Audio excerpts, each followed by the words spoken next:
This is the Monday, September 12th meeting, 2016 of the Auburn Board of Selectmen. This meeting is being recorded. Is there anybody in the audience recording this meeting as well? And you identify yourself, please? I'm available, Mr. Telegram. Thank you very much. So noted. Is there anybody else? Okay. Being none, can we stand and salute the flag? I pledge allegiance to the flag of the United States of America and to the republic for which it stands, one nation, under God, indivisible, with liberty and justice for all.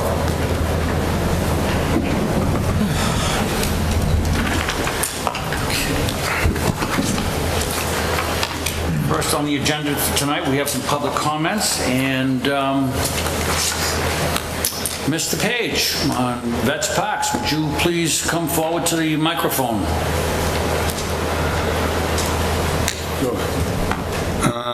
My name is Wayne Page. I live at 90 Old Common Road in Auburn. I had talked to this board 2.5–3 months ago about the parks in need of work and weeding and stuff like that. I just would like to get a follow-up on it, and wondering why the black ink for the lettering has not been replaced, or if there's a problem, or because it's been quite a while. Okay. I'll refer to the town manager on that. Ms. Jacobs. Yeah, through the chair, I'm going to ask Bill Coyle, our DPW director, to come up and speak. We had spoken the day after Mr. Page brought these concerns to the board. I contacted Mr. Coyle, and he can let you know what he did immediately. Mr. Coyle, please. Good evening, Mr. Chairman. Thank you, members of the board. Right after Mr. Page had come before the board, I did direct Wayne Bloomquist, our Parks and Cemetery Superintendent, to just do a review of the Veterans Parks, and I also went through. I found that they were in good condition. I agree there's always room for improvement. There were some weeds that were growing out with the hot summer. Typically when you don't have a lot of rain, the weeds tend to grow out of control. So he did direct his crew to go through every park by hand, pulling all the weeds. And I know since then they've been back out in the middle of the rain when there's fewer things, less grass mowing that can be done, pulling weeds. They also turned all the mulch through all the parks so that to refresh all of the mulch. And we were also getting quotes to redo the lettering on the Veterans Parks. The numbers we were getting back were pretty high, so we're trying to see if it's something that possibly our facilities division may be able to do. So it's something we're moving forward with, and we will get that done as well. Thank you, Mr. Coyle. Happy to answer any other questions they may have. Thank you. Mr. Page? Not to disagree with the director of DPW, but when I went there and came to this meeting a few months ago, they were deplorable. You had bushes there, they had weeds coming up in the middle of them, 2 feet high. You had cement, you had the bricks, had weeds coming up to them 2 to 6 inches high and splitting them apart. So to say they weren't deplorable is wrong. I wouldn't have come up here if I didn't feel that bad about the way they were being taken care of, and obviously nobody had noticed it, and I have noticed it because I go through them and look at them a lot. Sometimes I sit there for a while, sometimes I don't. Sometimes I talk to the people, and sometimes I don't. But even when you're talking about Prospect Street, a lot of that grass up there has got weeds in it. It's got spots of dirt in it. And to sit here and tell me they weren't that bad is a total misstatement. I did see, honestly, seeing people go through the parks, de-weeding it, and I agree that's an upswing. And the biggest thing with me now has been the doing the painting or plastering or whatever the way they do it. But I had talked to somebody, which I'm not going to say because it's I didn't get permission to say their names, but there's a special way you have to paint them monuments, because for some reason the monuments that are there have a tendency to get water in between because they're porous and it pushes out the paint. But they have a special cleaning solvent and a special paint to do them. And I understand that it's going to cost money. But these are yours and our veterans. They deserve the best we can put forward, especially the way this country's being run at this time. The sacrifice these people have done, and all it's doing is having people revolting against them when they're protecting us, and we can't even have our own president or... Excuse me, Mr. Page, I think Sure. you're getting a little bit off course here. We're talking about the parks and the right. monuments. I'm talking about our president supporting our troops and what he's doing to them over in Iraq and all them other places, and Mrs. Clinton and her Bernazzi. But I want to make sure, as a town of Auburn, you have been very, very good to the veterans. There's been a lax in it. All I want to do is see it straightened out and get done. It's been over 2.5, 3 months since we talked about it. And granted, I give them credit. They did go out and do the weeding. But it hadn't been done in a long time. When you got 2-foot weeds coming up in between bushes, there's a problem. But I would thank them for going out and weeding it. But let's move it a little bit forward and get these veterans and these sites, stones, taken care of.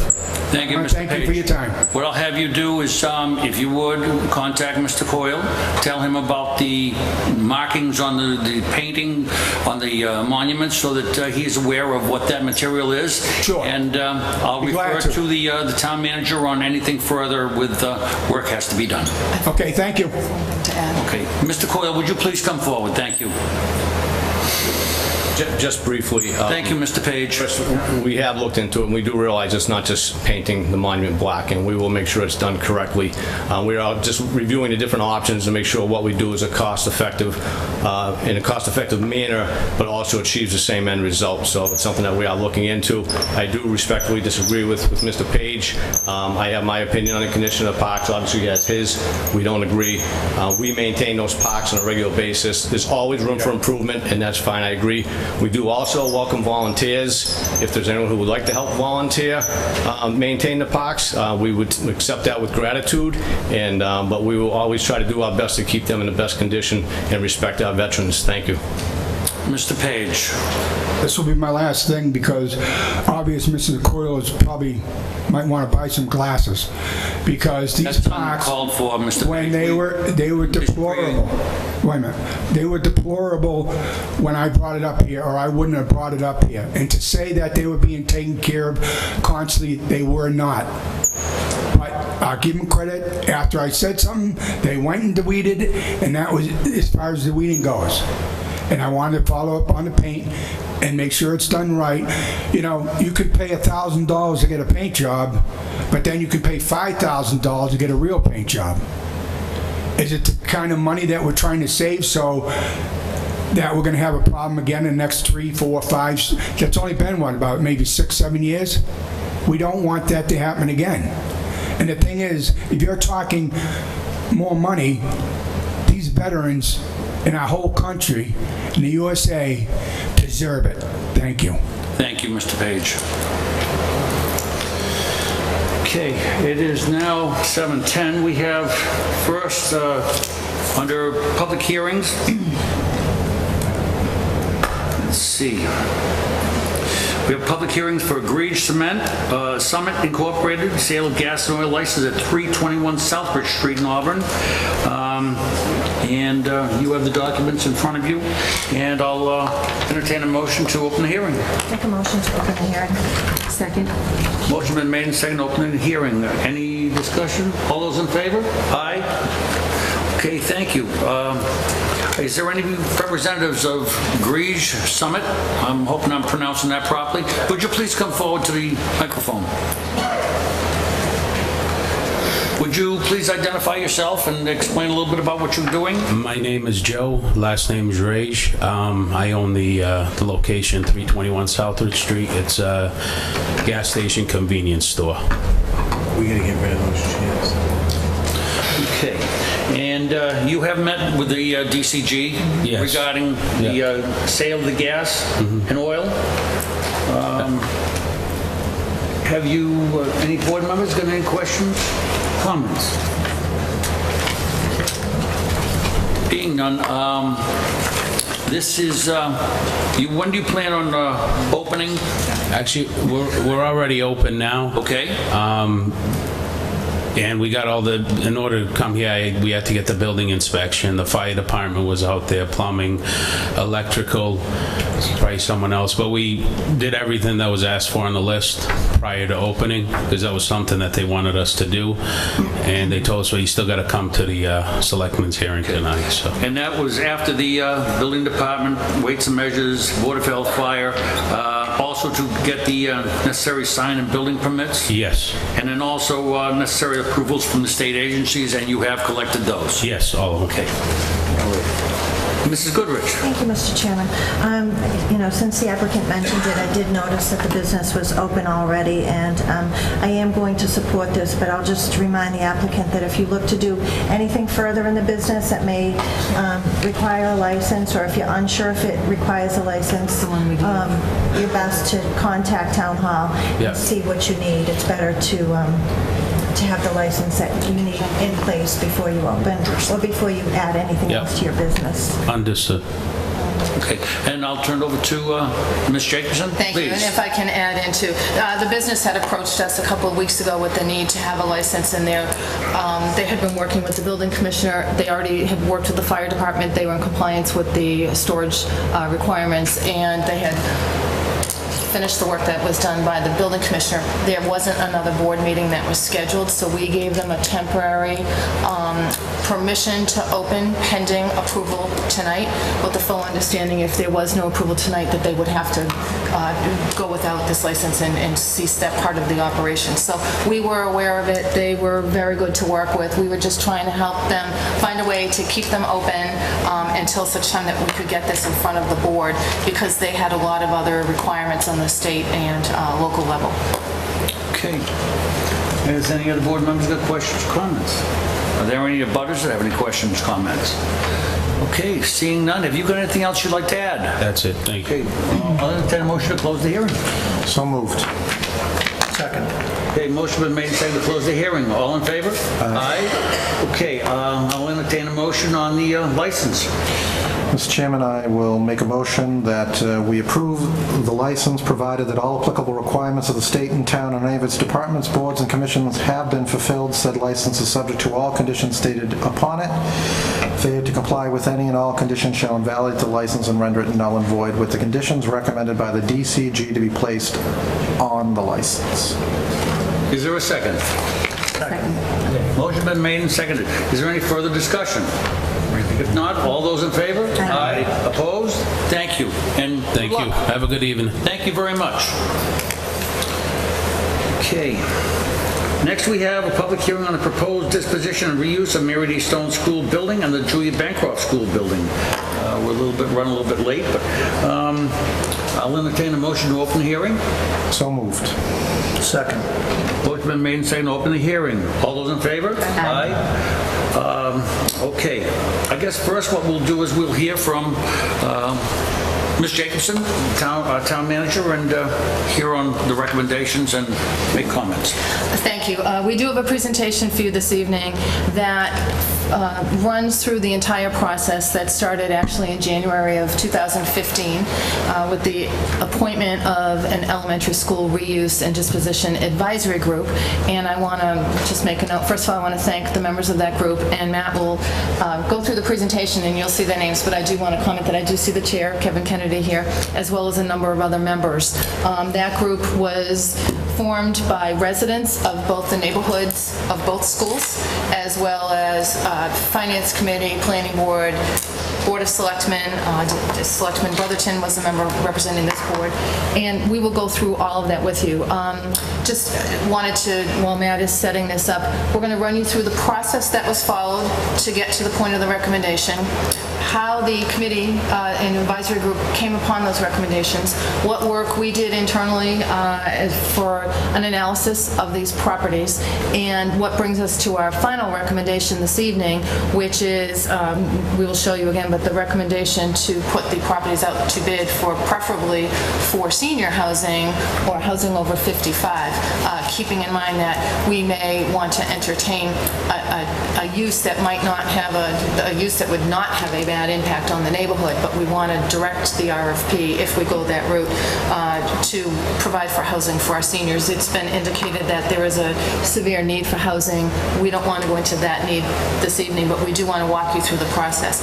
So as we had recommended to the board, and we thank you for having this hearing this evening, our recommendation was for us to provide the residents with the opportunity to see the process once again, understand what's been taking place for almost 2 years now to bring us to this process, and to have the opportunity for you, the board, to hear from the residents as well as from the advisory group members if they choose to speak on it. So at this point, I'm going to turn it over to Matt. We can have him run through the presentation and ask questions at the end, and at any point, if you want to stop, that's fine. I leave that to you. That'd be great. Thank you very much. Mr. Benoit.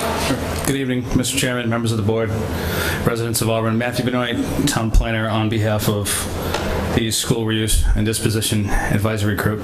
And thank you for the members of that committee and group to be here today. I really appreciate your hard work and dedication towards this project. So as you know, as Ms. Jacobson has pointed out, Mary D. Stone and Julie Bancroft no longer use the schools. They have been declared surplus in September 2015. So we're going to go over the property overview, process, analysis, and recommendation through a handful of slides. So the purpose, as Ms. Jacobson pointed out, is to gather the public feedback at this public hearing that the Board of Selectmen requested back in July, and to get any additional comment on the reuse. I want to read this so I don't have to read it so many times. The reuse and disposition of Mary D. Stone and Julie Bancroft. So here's an overview of Mary D. As you know, Mary D. shares the parcel with Town Hall, which we're in now, including the athletic field in the back, used multi-purpose for youth soccer mostly, and there's also a playground, but we'd be examining just the parcel that has Mary D. Stone and its parking lot in the rear. Then there's Julia Bancroft, also has an athletic field and a playground. We wouldn't be examining those either. We'd just be looking at the facility and its parking. So how did we get here? There are a lot of components that go into this. We're talking engineering, building, planning research, financial impact studies, presentation of materials, soliciting public comment, and architectural review. Not exactly something that one person that's employed at Town Hall has a purview for, so the town manager felt it was appropriate to appoint the Elementary School Reuse and Disposition Advisory Group, which I'm going to call the SRG from now on. The SRG composed of 13 members. 6 of them are staff or members of other boards and committees, including Ms. Brotherton, who served on this to provide advisement to us as well, and the members that are here today. Those residents were 3 from the Mary D. neighborhood, 3 from JB, and 1 neutral for a swing vote. So that was established back in January of 2015. And for a period of 5 months, we toured both facilities under the tour guide of Joe Fahey, our facilities director. Also, we examined the site profiles, interdepartmental and town-wide needs, evaluated zoning options, and getting public feedback. So part of that analysis, I'll try to skim over some of these, but just so you understand how comprehensive it was. There's a lot of zoning criteria. We want to know what's allowed in those districts, what requires site plan, what requires special permits, and what's prohibited, so we don't choose something that we can't do. Floor plan reviews of each facility. I just layered these. We're obviously not going to review all of those. So, site profile, some statistics. Both sites built in 1928 seemed to be an initiative at the time.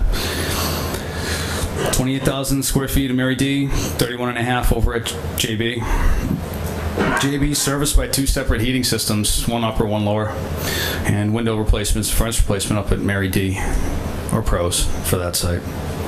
We examined town department needs. This went out early in 2015 and examined what anyone needs for use. And I could speak for my department. For example, we need file archive space, we need office space. We're crammed into one area, and we got similar feedback from different departments: fire department for training rooms, police for training rooms. We see we're in one of our meeting rooms at Town Hall, and there's only one other one in this building. So scheduling has always been a constant issue here, so we felt the need that we need some meeting space.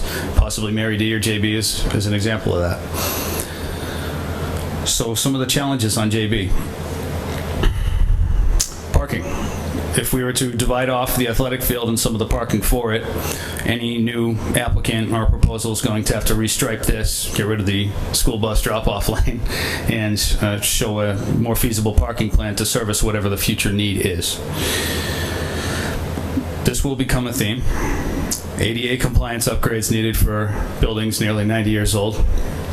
The upper level, the lower level. The lower level with not as many, that's why it's highlighted orange, because it's one level. It wouldn't need any ramps or anything to go with stairs, but it's still going to need doorway widths, bathroom upgrades, and the ADA compliance requirements for both sites.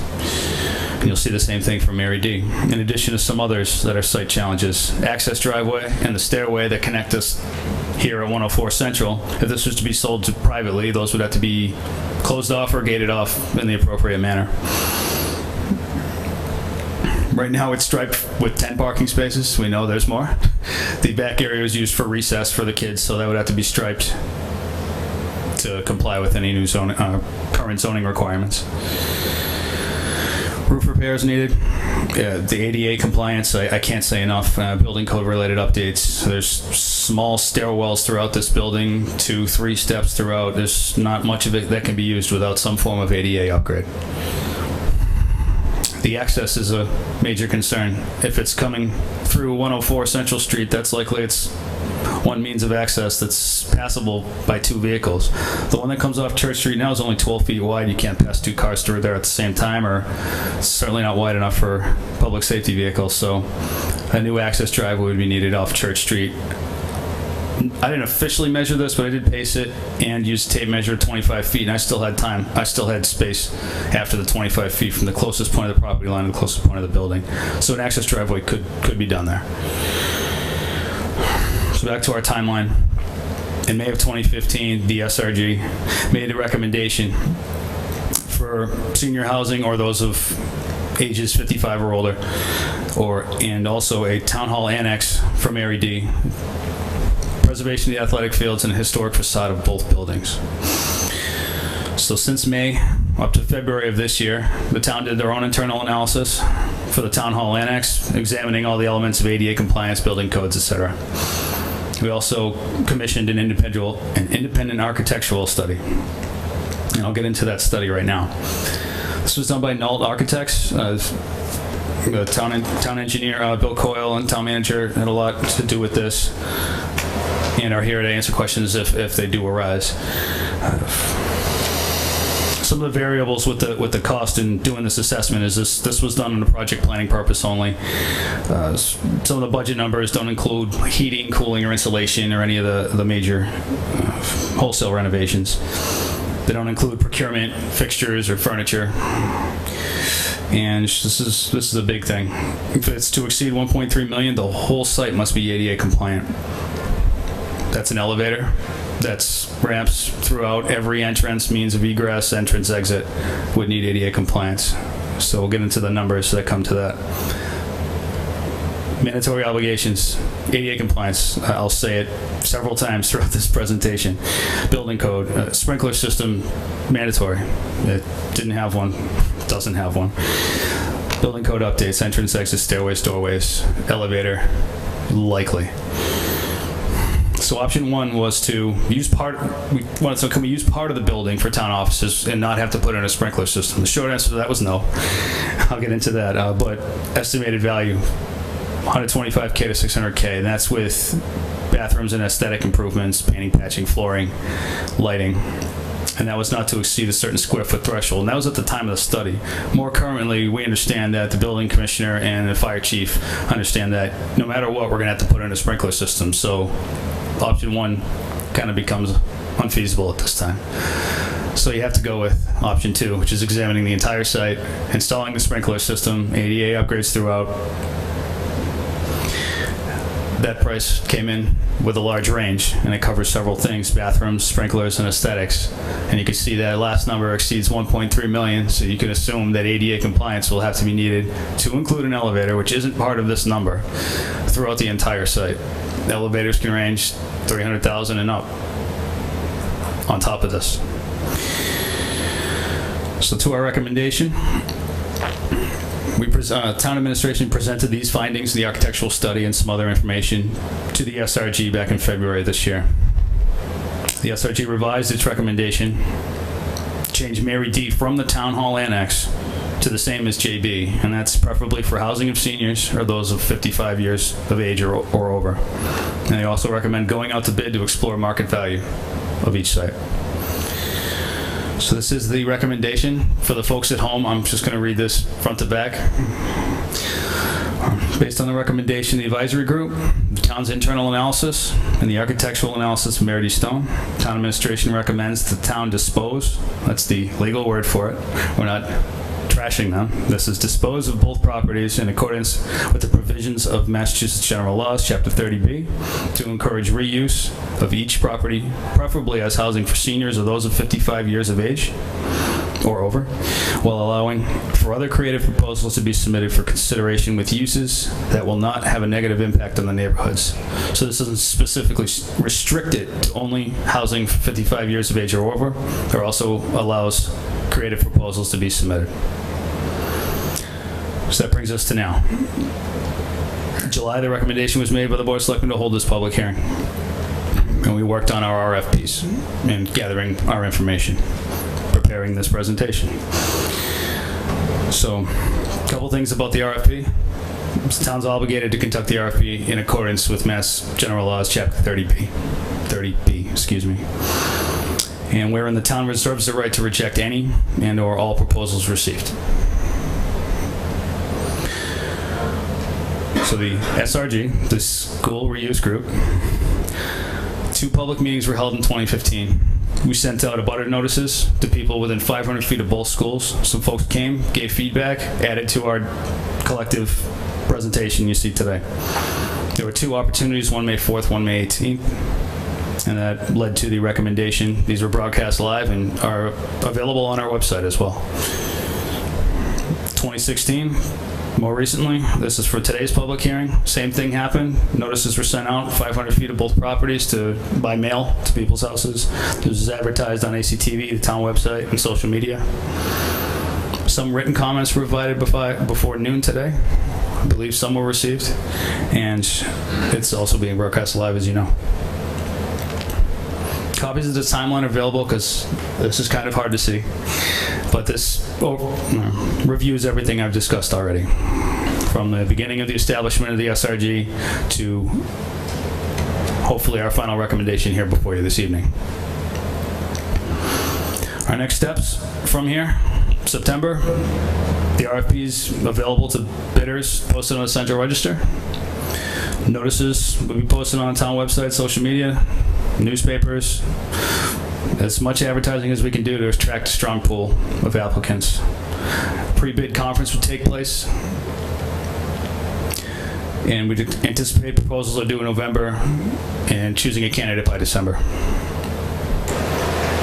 That concludes my presentation for now. I'd be happy to answer any questions, and I know there's a large amount of town staff here, specialists in each department that could answer questions as well. Thank you very much. I'll approach the town manager if she has any comments, questions. Through the chair, I don't have any questions. I do want to comment that if the board, at the close of tonight's hearing, what we would be asking of the Board of Selectmen would be to take 3 votes.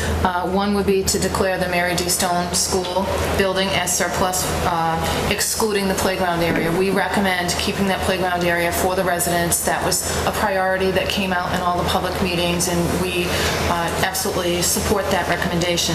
We would second ask for a vote to declare the Julia Bancroft School building as surplus with no municipal use, excluding the playground area as well. These votes are required as part of our 30B process. In order to go forward and RFP a building, they have to be declared surplus. I do want to comment that the school committee did declare them surplus back in September of 15 when they opened their new middle school. So those votes did take place, and I do see that Dorothy is here from the school committee. Just wanted want to thank her for coming, and also a member of the committee.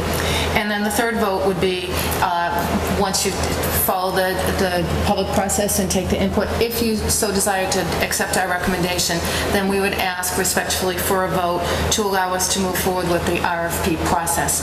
Again, we are not required to accept any proposal that we don't think is in the best interest of the neighborhood or the town. That's clear in the RFP. There will be a process for reviewing the RFPs. We would like to engage the reuse committee in that process at the point where we can do it under the law. There are certain proposals that until they're not public until a certain point. So once that certain point has been reached, then we can make those proposals public. So those would be the votes that we're asking for. And then I number one, want to thank the advisory reuse group. It was a great group of residents representing many of the elected boards and commissions in town, as well as the appointed boards. So in addition to the residents that were not on boards and commissions that were selected from each of the neighborhoods, that actually they applied to be on the committee and we appointed them, we also had residents from all over town representing Finance Committee, Economic Development Committee, Zoning Board of Appeals, Board of Selectmen, and I think I'm missing probably a couple, as well as town administration, also town planner, who also happens to be a town resident. So this was truly resident-driven, and we thank them for their recommendations and endorse them. So I believe we did receive one written comment. We did. That we provided to the chair to be read into the record, and then if the chair wants to ask questions of the board members as well, and then see what the residents have to say. Thank you. I think first off, I'll approach board members and see if they have any questions or comments before we get started in the public hearing. Okay. Okay. All right. Before we get started, I guess I'll read this. This was received Wednesday, August 31st. Good afternoon. I'm unable to attend the meeting coming up at the reuse of the unused schools here in Auburn. I was wondering if you would accept suggestions via email. I have a couple of uses in mind that I believe would be beneficial to the town, the children, the community, and create jobs here in Auburn. One of my main suggestions was repurposing one of the schools to offer after-school programs for children, as well as offer them a place to seek after-school help in some of the classrooms through tutoring.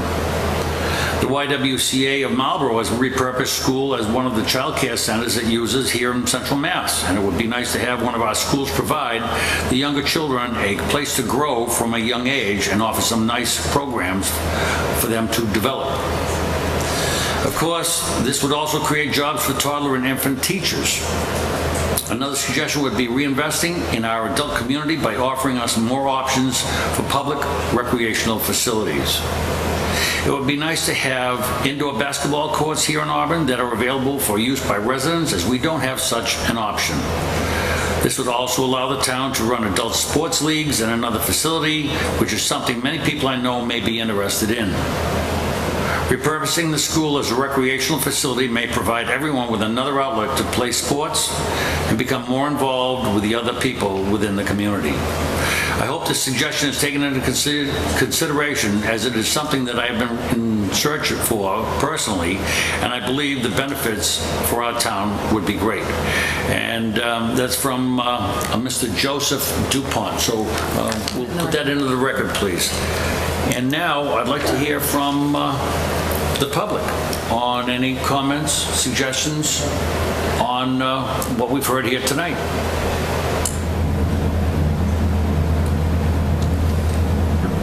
Okay. Oh, yes, would you please come forward to the microphone and identify yourself?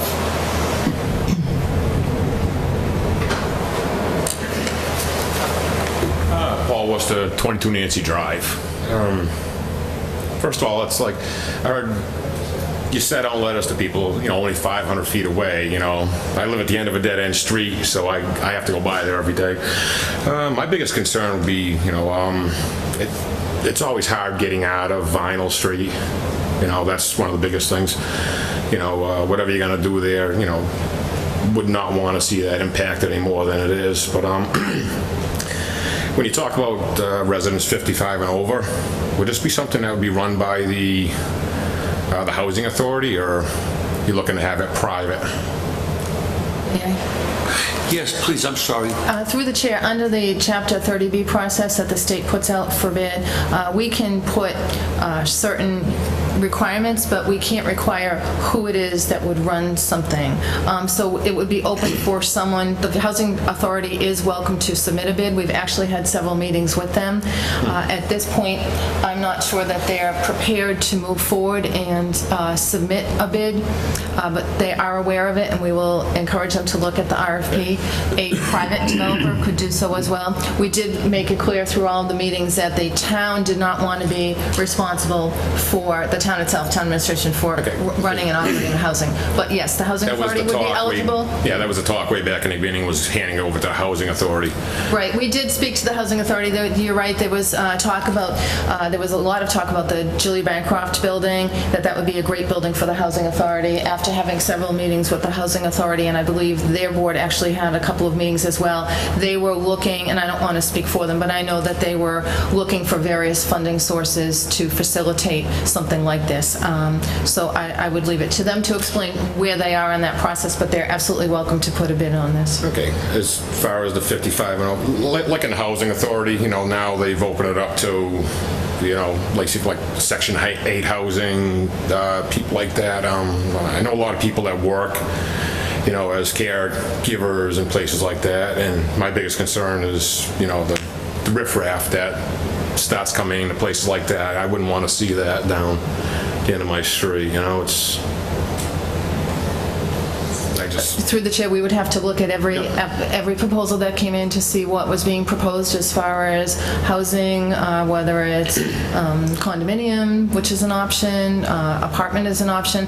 I can tell you that the discussion has come up several times with the Housing Authority, with the Senior Center, as well as the advisory group, that there is a severe need for affordable housing for our seniors in this community. Yes, I do realize that. And I know there's a waiting list at the Housing Authority, but there is a difference between a Section 8 program, which is the subsidized housing, and an affordable housing program, which is not necessarily a subsidized program. That's a program under which people actually have to have an income to be able to pay for the housing. So there's all kinds of different options that come into play. Again, the Section 8 would be through the Housing Authority, and I don't know that they would be submitting a bid. They are certainly welcome to and encouraged to, but I don't know if they would be able to do that. I can't speak for them. You have a look at the cost of just like taking it all down and planting trees and putting it into a land bank to never be built on again? I mean, through the chair, the committee, the advisory group looked at a number of different options.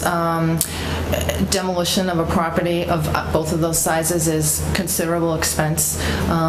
Just speaking to the woman who, the gentleman who wrote to the board tonight with some comments, we had looked at the opportunities to potentially use it for recreational space. Unfortunately, anytime you use it for public assembly space, a whole new set of code requirements comes into play, including the ADA, the sprinkler system. So we're looking at $1 million to $2 million for each building to be able to reuse them for recreational uses. At this point, we don't feel that that is an economically or financially wise recommendation for us to make. If we put this out to bid and we don't get proposals that are beneficial to the town or anything that the town wants to move forward on, we can certainly revisit that issue. But right now, to make a recommendation to spend $2 to $4 million on 2 buildings for various types of basketball courts, or to take them down and just use it for open land, was not a recommendation that we were ready to make. all right. Thank you. Thank you. Thank you. Yes, sir. Mr. Page.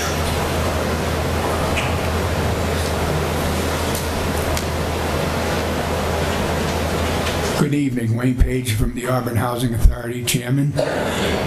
We have been looking through this very hard and long, and including the town manager with her help. And the thing is with us is we have all the buildings and places that we take care of now, and we fight for budget money all the time just to deal with those. What the only option that we have that we came up at this point is we need somebody to partner with to go along with having housing people go in there a certain percentage. But until we get that, we can't give a commitment to anybody. But but we still want to stay on the burner to keep trying to work it so we can do something. But we still definitely need a partner because we just don't have all the fundings, and we needed to get it kicked off and help from somebody else. And hopefully, speaking tonight, that'll be something that people will be listening to and hearing, that, you know, we do need the help to be able to do this. We want to do this. We want to take care of our veterans. We want to take care of our handicapped. We want to take care of our elderly. We want to try to make any housing work for all of them, our young families, everybody that we can take care of. But we got on a list, I believe it's over 200 and something applicants now. Auburn needs help with this housing. I don't think it's just the state and federal government. I think it's the residents of Auburn, town manager, the board of selectmen, all the committees you have in town need to step up and get something planned working for all those that I had suggested that we need the housing. Thank you. Thank you, Mr. Page. Yes, please. Yeah, would you come to the microphone so everybody can hear you, please? Identify yourself and just ask a question, please. I'm Cindy Ryan. I live next door, but I was on the Auburn Housing Authority for many years. When I was on, it wasn't just Auburn residents that were on the list. So I guess my question for you is, I don't know if there's a way to make it just for Auburn residents. I don't know if that's legal. I know we had preference for some percentage, but it wasn't a great big percentage. So I just would like to look into that too as part of your, okay, just thanks. Thank you, Mr. Ryan. Okay. In the way back. Yeah, Mrs. Brennan? Just come forward and just identify yourself. If you'd like to come up and sit with us here at the bench, you're more than welcome to, whatever you're comfortable with. I'm Laurie Brennan. I'm the Executive Director of the Auburn Housing Authority. I want to give you some numbers as of today. They're kind of fluid because we're in the process of updating our waiting list. As of right now, we have 284 applicants on our federal list. That would include Stoneville Heights and the back of Packagug Village. Now, I'm just talking about the elderly. I'm not going to discuss family housing. Then our state development, we have 311 applicants on the state aided waiting list. That's what we have as of today. Auburn Housing Authority does not run a Section 8 program. We do not accept Section 8 vouchers. We do not have any vouchers. So as far as your question regarding Section 8 is concerned, it doesn't concern us. Are there private landlords in town that accept Section 8 vouchers? Yes, but they have no affiliation with us at all. So the people that we actually have living in housing are federally and state aided assisted. And I hope that helps. Okay. Thank you. Yes, is there anybody else? I saw a hand up in the back. Okay. I don't see anybody else for any comments. Now I'll approach board members and ask them for comments or questions. Mr. Carpenter. I just have one comment, and it's about Mary D., and I know it's an awful lot of money, but I have talked to the manager about it, and it is something that I would not want to see go into housing. I would like us to hold on to it, because I do think, as Ms. DuPont points out, there are some uses, and I would like to see us keep that building for town hall use. So that would be something that I would like to see us do. I know it's a lot of money, but any project that a town or city does seems to be inordinately expensive no matter what we do. But I think putting an addition onto this building, we're going to spend $500,600,000, which we don't know that that's correct amount either. I think we get more bang for our buck by having Mary D. as a public space, whether it could be a youth center in part. I know, again, it's expensive, but I think it would be of value to the town hall and to the residents. So that's my opinion. Thank you, Mr. Carpenter. Does anybody got anything else? Mrs. Goodrich. Thank you, Mr. Chairman.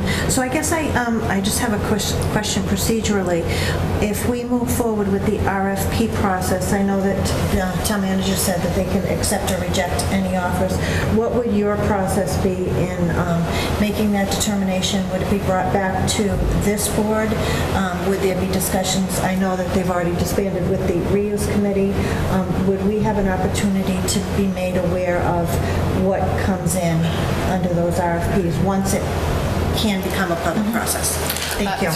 Thank you. Through the chair, yes, there are, at a certain point, the proposals that, it's my understanding, the proposals that are deemed to be qualified proposals, which means those proposals that met the minimum and maximum criteria that are established in the RFP, do become public. So there is a process where internally town administration has to go through, check each proposal to make sure that they qualify to be a qualified proposal, in which case it is then able to be shared. At that point, we would probably want to go back to the advisory group and determine if they wanted to meet as a whole or perhaps as a subcommittee with us. We feel that they're a valuable group. They did a lot of analysis into these buildings. They did a lot of research. I think they have a good familiarity with the buildings and a good familiarity with what the residents in the area had given them. So I think we would like to engage them into the process, and then ultimately, as far as process goes, the recommendation would come back from town administration to the Board of Selectmen to vote to transfer the deed of those properties. In anticipation and in case you did want to go that route, we do have a placeholder on the warrant that requires a town meeting vote that gives the Board of Selectmen the authority to sell the property through the transfer of the deed. That warrant article can always be withheld if you decide not to go forward, but it couldn't be added after tonight. So from a timing perspective, it had to be put there for a placeholder. So assuming that you voted to move forward with the RFP process, town meeting would then have to vote to give you the authority to sell the property. We would follow the process. We would work with town council to ensure that we're following everything that we have to for Chapter 30B, come back to a recommendation to the board, and ultimately you would be the ones that would vote to transfer the deed of those parcels to a new owner. The recommendation did come up through the advisory group that we should put the RFP out for sale or long-term lease. We're looking with town council on how to do that. The long-term lease also requires a vote of town meeting, so I believe the warrant article, we phrased it so it could be a long-term lease. I believe any lease over 30 years on a real property needs to have town meeting vote. So just to make sure that we put it on there, we didn't want to preclude a great opportunity that might come by. Let's say it was a school use that wanted to make a $2 or $3 million investment into the property. They wouldn't want to do it if they could only have it for 5 years, so maybe they would want to do it for a 40, 50-year period where the town, they're responsible for everything. So it's an option. Less likely to happen. Most applicants don't want to put money into a property that they don't own, but for a decade-long lease, they may be interested in doing it. So that process would be the same whether it was a sale or a lease. The board would still be the one that would make the ultimate decision. Mr. Goodrich. If I may, Mr. Chairman, so just to follow up on that, because I see, we have a packed room here, and I'm sure we have many residents who have questions and concerns who may not be ready at this time to come forward with any of their issues. This process, if we accept a proposal, I think it was mentioned any applicant would still have to go through planning board approval, any local approvals, and at that time, if there were concerns from abutters, they would have an opportunity, like we see at other planning board meetings, where they can address traffic mitigation, sound, parking, any issues. So this isn't the last stop. If we move forward with this, anything will have to be approved through the planning board, and if we do move forward, I would encourage any of the abutters to participate in that process. it's much better to ask at the time if you're thinking, concerns for the neighborhood, be it fences or trees for sound. That's the time to address those issues, unless anyone has anything they want to address tonight. So, thank you. Thank you, Mrs. Goodrich. Yes, please come forward. I'm R.J. Skaza. I reside at 11 Church Street, directly across from the Mary D. Stone School. And I just want to echo the suggestion and sentiment of this gentleman here, and from what I've heard at previous town hall meetings regarding the preservation of Mary D. Stone School, specifically the playground and athletic field that is behind Mary D. And one concern that I have is that if it were to become elderly housing or any type of housing, how would we provide parking for access to the athletic fields or the playground? I know that that playground is used for youth soccer, and that, or the playing field is, and that the playground is accessed by residents very often throughout the week and on the weekends. So the parking for elderly housing or any type of housing, I'm sure would take up the majority of the room in the rear of Mary D. Stone School. So that's a concern to me. I would also just like to have my voice be heard, and hopefully as many voices as possible, to implore you to consider an investment in something along the lines of a recreational facility or additional town hall space. Although it's a very lofty investment, as I saw the figures, I think it would be something that would be very beneficial to the community, specifically the surrounding residents, mainly because of the location of Mary D. Stone School. I think it just offers a lot to, I guess, a recreational facility. Thank you. I'll refer to Ms. Jacobson for that. Would you please? Through the chair, for both school properties, in order to carve out the recreational lands, which playground, ball fields, would require an A&R from the planning board. So this would be going before the planning board, where all those issues would be looked at as far as access. For right here at Mary D, we would be looking at potentially two different access egress into those fields. One would be from the town hall parking lot through a set of stairs right into the field. It's got a pitch similar, maybe a little steeper than Lemansky, where there aren't any stairs, but we would be proposing stairs and potentially a ramp going around to the corner for handicapped access to the field. So we've looked at both options for those, and likely needing both the stairs and a ramp. The parking would be as it is now here at Town Hall. The Mary D. School was never able to be used during the day for parking, as you know, during the school year, so it was only used in the summers. We would not be proposing to take any of the existing park or playground area and adding it to the Mary D. School. We believe that the parking lot as it exists, as the town planner pointed out, if it's restriped and reconfigured for the parking spaces, there are more than enough spaces for a certain number of units of housing there, so we wouldn't be touching that field. But that process actually takes place through the planning board, through an A&R process. Just one last thing. I know that recently Mary D. Stone was broken into. Is that correct? Through the chair, it is correct. Yep. Mm-hmm. So I guess what I'm suggesting is, although there will be a process of it going out to bid, I would like, again, the consideration of an investment in the property to keep things like that from happening in the future. I've already seen it start to diminish considerably as far as the grounds. There hasn't been any upkeep. There are screens that are falling off the windows. There are branches that are lying that haven't been picked up off of the hardtop or the asphalt. So I would like to see the town put an investment in the property, not necessarily just put it out to bid, because I think that it does have a lot to offer. And one last thing is that I was under the impression that the face of Mary D. Stone School is a historical monument, and that there's an elevation marker that sits in the front of the building that dates back, I want to say, 200-300 years.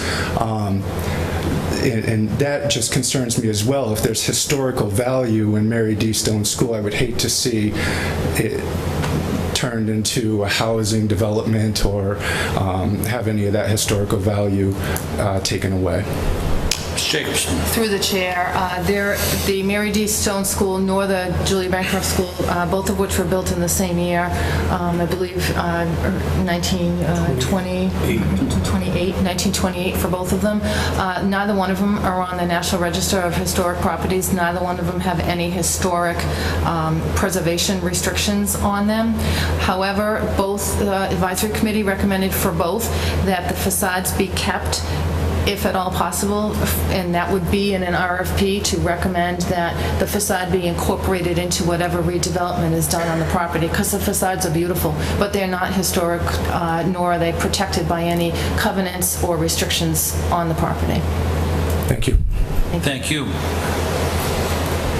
Through the chair, also, yes. If I can follow up on one thing that was said. Oh, I was just going to ask if the fire chief would step forward, because we did have a recent issue at the building, and our concern is, regardless of which direction the board is going to move forward, we have to move quickly to make a decision on this. It's, we've put all the information together, we've done the research, we've given you the information, but whatever decision is made, it has to be something that's done quickly, including if we're going to renovate it, we've got to start that immediately, which means finding that money immediately. The longer this goes, that building condition is going down. The building had a lot of issues as it is, and as it's vacant, it has even more issues. And the longer it's vacant, first of all, the more expensive it is, the insurance is higher, more opportunity for vandalism, more opportunity for potential public safety issues. We're concerned, and we want to move forward on it regardless of what decision you make. We just want to make it clear if the decision is to keep it and renovate it, then we believe that should start immediately, which, that's another discussion. But I know the fire chief did want to make a comment. Welcome, Chief Coleman. Thank you, Mr. Chairman. Steve Coleman, the fire chief. I do appreciate this gentleman's comments, and as you can see from the manager's response, it was something that we were prepared, excuse me, to discuss this evening. And that's, the manager summed it up pretty well, but that's something that I just wanted to sort of make clear to the board to make sure that you did understand that if the board does choose to keep the property, we need to sort of immediately set a timeline for what is going to happen with the property.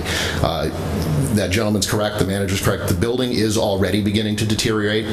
There was a break-in in the building. Some vandalism did occur, some very severe water damage to the building, which did knock the fire alarm system out.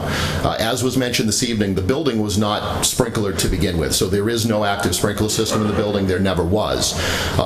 But due to the water damage because of the break-in, there is now currently no audible fire protection system. So we have sort of, I did allow that not to be remedied immediately, only knowing that this meeting was going to occur this evening, and it was one of those situations where I don't want to throw good money out after bad. But if the board does decide to keep the property, immediately we need to do something to address restoring a fire protection system in terms of at least audible alarms in the building. And then depending on what happens in the future with continued break-ins or vandalism, I don't want to speak for the Board of Health, but this is something that the Board of Health ultimately would want to get involved in, and we're possibly looking at some sort of a board insecure, type issue, which currently isn't there now. So there are definitely some concerns that I have relative to the building staying vacant. I don't like to see vacant buildings. They do cause a host of issues. So we just need to make sure that we're all on the same page, that if we're going to keep the building, we need to immediately at least discuss a timeline on making some investments to make the building safe and to try to prevent any further damage or deterioration that is currently already occurring. Thank you. Thank you. I guess just as a follow-up question, we're talking about Mary D. Stone and reuse. Has anything happened over at Julia Bancroft School? Is Julia Bancroft School intact? Is there any problems over there? Is it in the same state that the Mary D. Stone School is? Chief. Mr. Chairman, the conditions are about the same. To the best of our knowledge, there has been no break-ins or no damage done to the JV school that we know of at this time. And the building is walked. There is a presence there. We are looking at them. But at this time, we don't believe that there has been no damage like Mary D. sustained.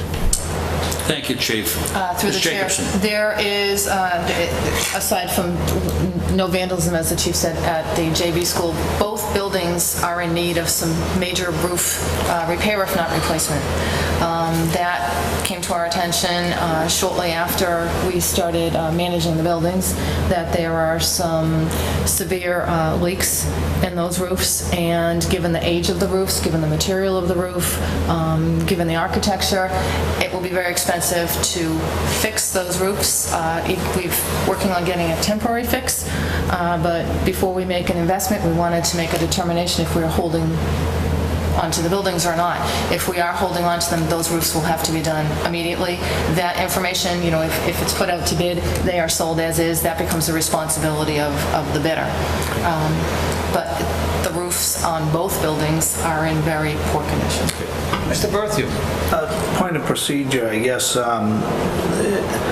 I think it's in the town's best interest to put the buildings, at least to go with the RFP and find out what options are.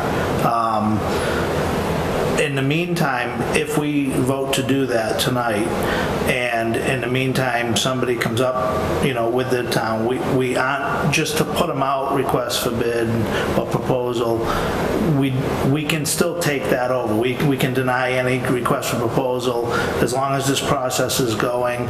If somebody comes up with a plan, we can take that off. Is that correct? Through the chair, yes. Any proposers that come forward and submit an actual written proposal can be rejected for any reason if the town should change its mind. Likewise, if the board tonight takes a vote to declare it surplus, which enables us to go forward and do the RFP, that vote can be rescinded and you can keep it for municipal use. Yeah, I think that it's in the town's best interest that we need to put it out there and find out what our options are, and as long as we have the right to rescind it at any time, I don't think it would be a wise choice to not put it out there at this point. Through the chair, I just want to be clear, it can be, any proposal can be rejected, but once you sign an agreement with the proposer, at that point you're in the legal process and you're moving forward. So that would have to be done before you signed an agreement with them. Okay, thank you. Mrs. Goodrich. Thank you, Mr. Chairman. So at this point, I'm inclined to support the recommendation of the advisory committee. As Mr. Bertheum just said, we may get a proposal that, someone is very creative in the use and would have a positive impact on the neighborhood. Certainly, if we had a proposal that was detrimental to either neighborhood, that's something that I would hope that the town manager would reject and have the support of the Board of Selectmen to reject such an offer. But I don't think, and I'd be happy to hear from the chairman, I don't think that anything that was heard tonight was going to change the opinion of the advisory committee. I think if we move forward with getting the RFP and still have the option of rejecting them, I think that's what the advisory committee had in mind. So I think I can comfortably move forward in support of this, knowing that it's the board's request to hear what these proposals come forward before any action is taken. Thank you. I guess I'm just going to offer my opinion that I agree with the committee also that we'll go forward and put out the RFPs. The only concern that I do have is that if the RFPs are rejected, now we've got more time under our belt and those buildings have continued to deteriorate and we still have more work to do to them.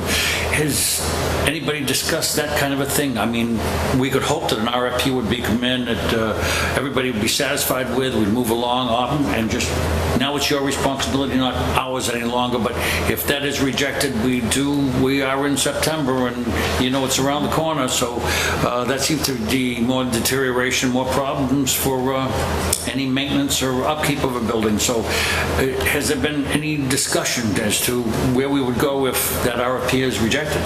Through the chair, we have discussed that. Our initial thought was, let's see what reason they may be rejected.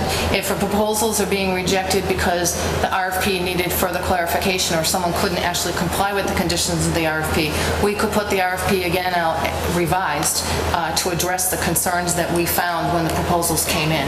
So that would add another 2 months to the process, but it wouldn't stop the process. If after the second RFP and we're still not getting any quality, not just qualified, but quality proposals to come back, that's something that we would then have to look to see if perhaps at a annual town meeting, the town is willing to assume the costs of taking on both the repairs and or the overall renovation to keep Mary D. There was no use at all, municipal use for Julia Bancroft.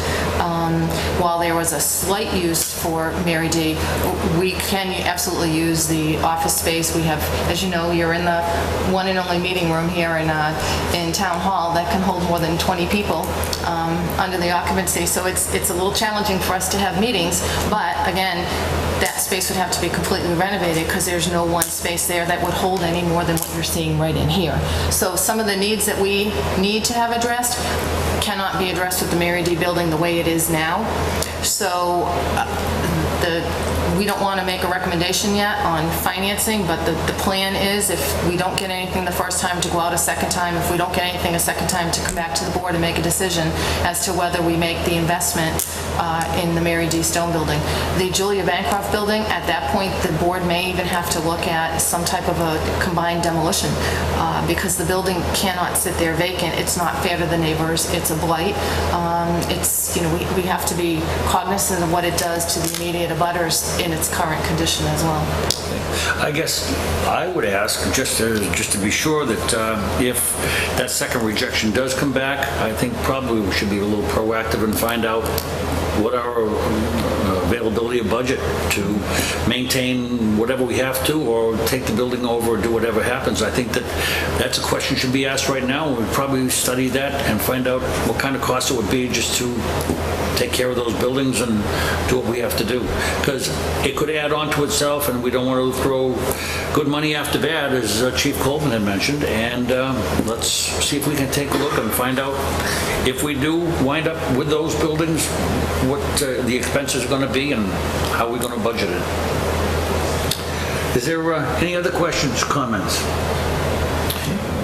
From the public, have you any other further questions or comments after the discussion? Okay, being none, I'll ask to close the hearing. I'm sorry, anything more from the town manager? Okay, thank you. And Mr. Benoit, have you got anything further? Okay, now I will ask to close the hearing. Motion to close. Second. So the motion's been made and seconded to close the hearing. All those in favor? Aye. Opposed? Okay. All right, we have some votes in front of us to take tonight. The first one, vote to declare the Mary D. Stone School Building a surplus with no municipal use, excluding the playground area. Is there a motion? Mrs. Goodrich. Mr. Chairman, I'll move that we declare the Mary D. Stone School Building as surplus with no municipal use, excluding the playground area. Second.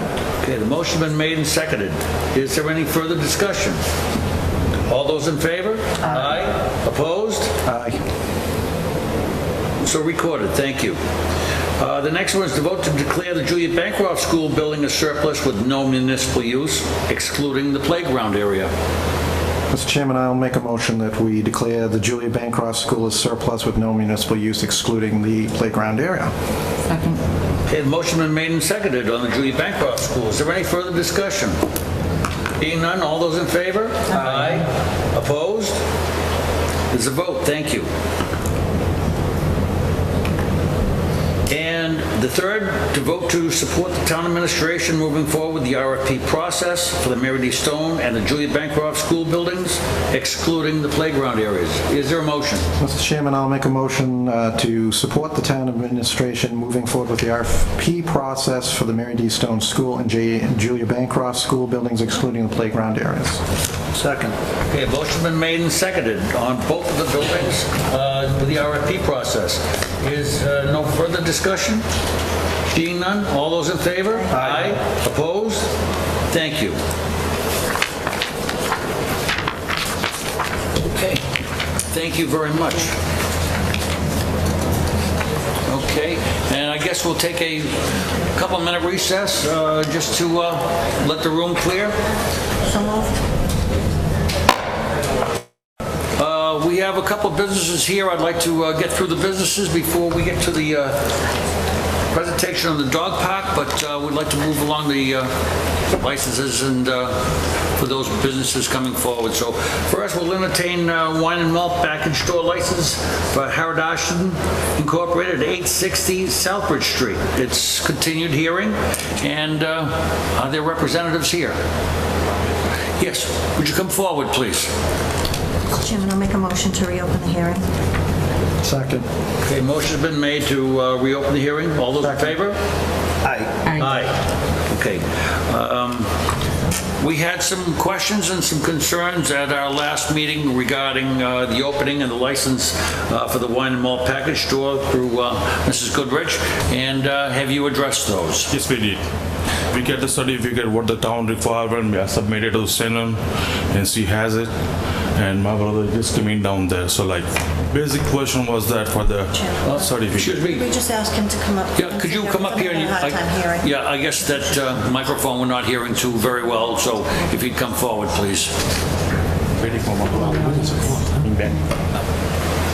Okay, so like, the biggest concern was that for the certificate that... Speak into the microphone, please. The certificate you guys looking for the beer and wine, we cleared that one, and we submitted to the Senate for that one. So we have that one, what you guys looking for. Okay. So all the certificates have been obtained by people that are going to be working there. They're all tip certified and understand what is the age? Yes. The age is 21. Absolutely, yes. Thank you. Is there any further question? Mr. Berthium. One concern in reading through this, the packet, was I see that your brother was tip certified, yes. But only one person was tip certified, and it concerns me that the number of days that you're open, the number of hours that you're open, that there's only, one tip certified person. What happens, in the event of an emergency, in the event of, or just regular scheduling? Are there going to be more people that are going to be operating the facility? Or yes. I'm not trying to be hard about it. It just concerned me that there was only, one tip certified person for a business that's open for quite a long time, and I believe 7 days a week. So my answer about that one, my brother, he's working from 9 o'clock to the in closing, and he got one of the partner, he opened the store in the morning. So like before the beer and wine start to selling around 10 o'clock, he gonna be there in the store. But I'm gonna be making sure that like his partner, one of them partner, he cannot be there with the certified what you guys looking for. I can make it happen. So this is the beginning for now. What you guys looking for my brother, what he did, I just help him out to go through the process of the like 3-4 hours to sit down in the computer and see what is the requirement of the beer and wine, what is age, what the responsibility of the cashier to cash out, or the store responsibility, and who responsible if the employee sell that one, still considers yours. So he aware of everything, but to satisfy your needs, I can make his partner to be certified for the beer and wine too. Okay. Is that going to be taken right away? Or right away. It will be taken right away? Absolutely. And then you'll notify the town hall when that is completed. Mr. Berthium. No, I just wanted to verify that in the meantime, or even, it sounds like you also own a similar business. So in the meantime, if something happens where he needs to be away, do you have other personnel that are already tip certified that will come in and take over in the interim? Yes, absolutely, yes. I can become myself too. I'll be available anytime if you need help. And you are tip certified? Yes, sir. Thank you. Is there anything, Mrs. Goodrich? Thank you, Mr. Chairman. So, at our last meeting, we had some concerns with some of the responses, so I'd like to ask the applicant who will be dealing with the day-to-day operation. I know that you've become tip certified, but I'd like to ask you a couple questions about selling alcohol. So how will you, because two of the concerns were the last meeting that you assured us that you wouldn't sell alcohol to anyone under 18, and you can't sell it to anyone under 21. So will be one of my questions. And also, at our last meeting, you mentioned that you will card unless you know the people. So my questions are, how will you ensure us that you do not sell to anyone under 21? What will your process be? And do you still intend on not carding people who you perceive to be someone you know? See, first of all, I thanks for the invite for second time. So the last time I also mentioned I follow always the laws. So tips, when I pass a tip certificate exam, I learn lots of the responsibilities and how to check the IDs and everything over there. So everything, I recall everything right now. And when on register, I put the system like this one. When I see proof over there, without this one, we cannot ring up. So this system, we have to aware. First you check the ID, make sure, and then after you punch it over there. So IDs and everything, it's a perfect. And if I may, Mr. Chairman, just to follow up on Mr. Berthium's concern as well. I know that, someone's supposed to be tip certified to be selling alcohol, but just to reinforce that, if the board so chooses to approve the license tonight, I would ask that we specifically mention in the conditions that someone be tip certified at all times, and if there's not someone tip certified at the site, then they are not allowed to sell alcohol at that time. Absolutely. Yeah, perfect. Okay, Mr. Carpenter. I just had one question going through the application. On page 4, under section 7, description of premises, you have room 2 is for the Keno with a seating capacity of 6 people. I've asked around, are you providing any seating in that area? No. Okay. Taken out everything, all the chair was taken out because that was the biggest requirement for the town to take the furniture off and the seats. So we already did that one, so we're not keeping it for that one.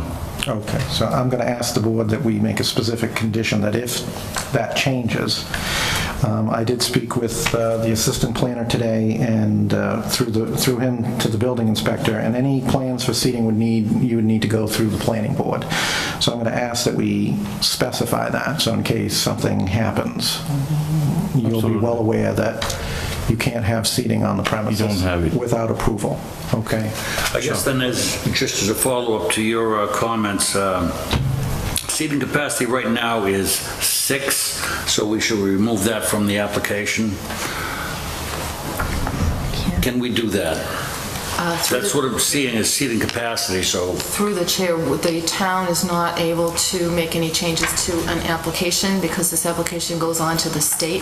I think that something like that could be just written on the condition of the license. Please, if we can do that. I don't think that's going to matter to the state as much as that's more of a local concern, but we're not allowed to change anyone's application. Thank you.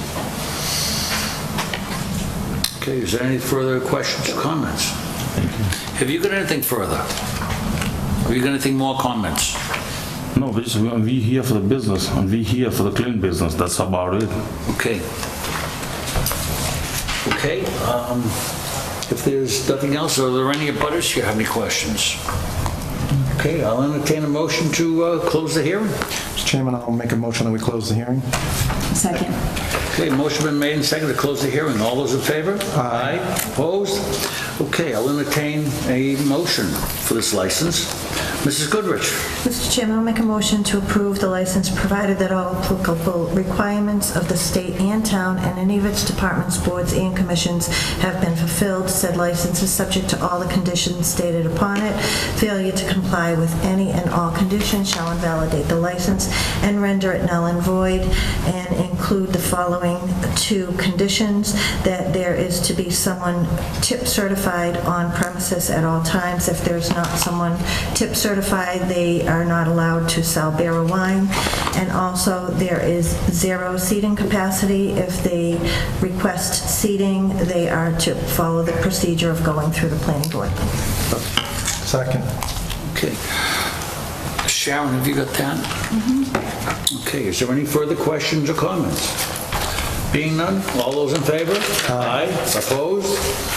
Thank you so much, Chairman. Thank you so much, Manager. I be greatly appreciated. Thank you so much. And good luck. Have a good night. Thanks. All right, next we have, They're the next license on here. a big pardon? They're the next one on here. This is the next part of their business. Okay, So they may want to stay. all right. So we should continue with that? Yeah. Okay. And the next we have is Haas Express, sale of gas and oil at 860 Southbridge Street. And I'll entertain a motion to open the hearing. So moved. Second. All those in favor? Aye. Opposed? Okay. This is for sale of oil and gas. I guess I will ask if you have anything more that you want to speak on that. That's just a sale of oil and gas. And is there any questions, comments, concerns from board members? Being none, I'll ask to entertain a motion to close the hearing. So moved. Second. Okay, motion been made and seconded to close the hearing. All those in favor? Aye. Okay, opposed? Thank you. And now we'll entertain a motion for the license. Mr. Chairman, I'll make a motion that we approve the license provided that all applicable requirements of the state and town and any of its departments, boards, and commissions have been fulfilled. Said license is subject to all conditions stated upon it. Failure to comply with any and all conditions shall invalidate the license and render it null and void, with the conditions recommended by the DCG to be placed upon the license. Okay, so second. So the motion has been seconded. Any further discussion? All those in favor? Aye. Opposed? Thank you very much for coming in and good luck. Thank you. Yes, we can move that one up. Mr. Chairman, I'll make a motion to move up Board of Selectmen General Item 5B, Tiny Tim's Cafe. Second. Followed by Item 5C, Tiny Tim's Cafe Carry-In Alcohol License. Okay. Second again. All right, so the motion has been made and seconded to move up items 5B and 5C for Tiny Tim's Cafe. All those in favor? Aye. Aye. Opposed? Okay, for Tiny Tim's Cafe, would you come forward, please?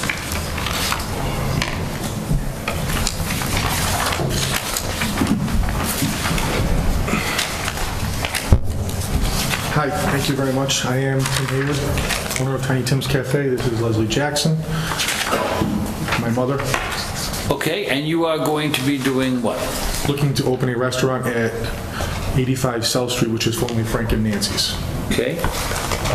What is the restaurant going to be? Tiny Tim's Cafe, which I've operated in Rochdale now for almost 9 years, which is breakfast, lunch, and dinner on a couple of nights.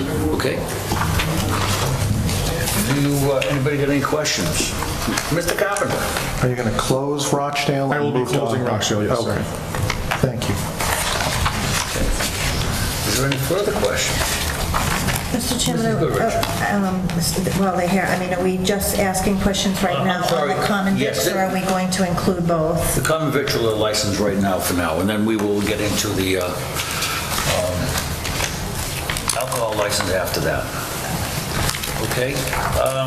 So is there any further discussion on the common victualler? I have a question about the hours. It's Monday through Sunday, 5 a.m. to 11 p.m. Is that correct? And noticed there's been a lot of goings-on over there, working and Yeah, renovating. getting the which place is- cleaned up and doing some remodel in the dining room area. Is there any further questions? Okay, have you got anything further you'd like to add? Okay. I don't think so. All right. Then I'll entertain a motion.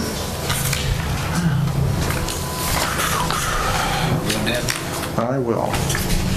I will make a motion to approve the license provided that all applicable requirements of the state and town and any of its departments, boards, and commissions have been fulfilled. Said license is subject to all conditions stated upon. Failure to comply with any and all conditions shall invalidate the license and render it null and void with the conditions recommended by the DCG to be placed upon the license. Second. Okay, motion been made and seconded. Any further discussion? All those in favor? Aye.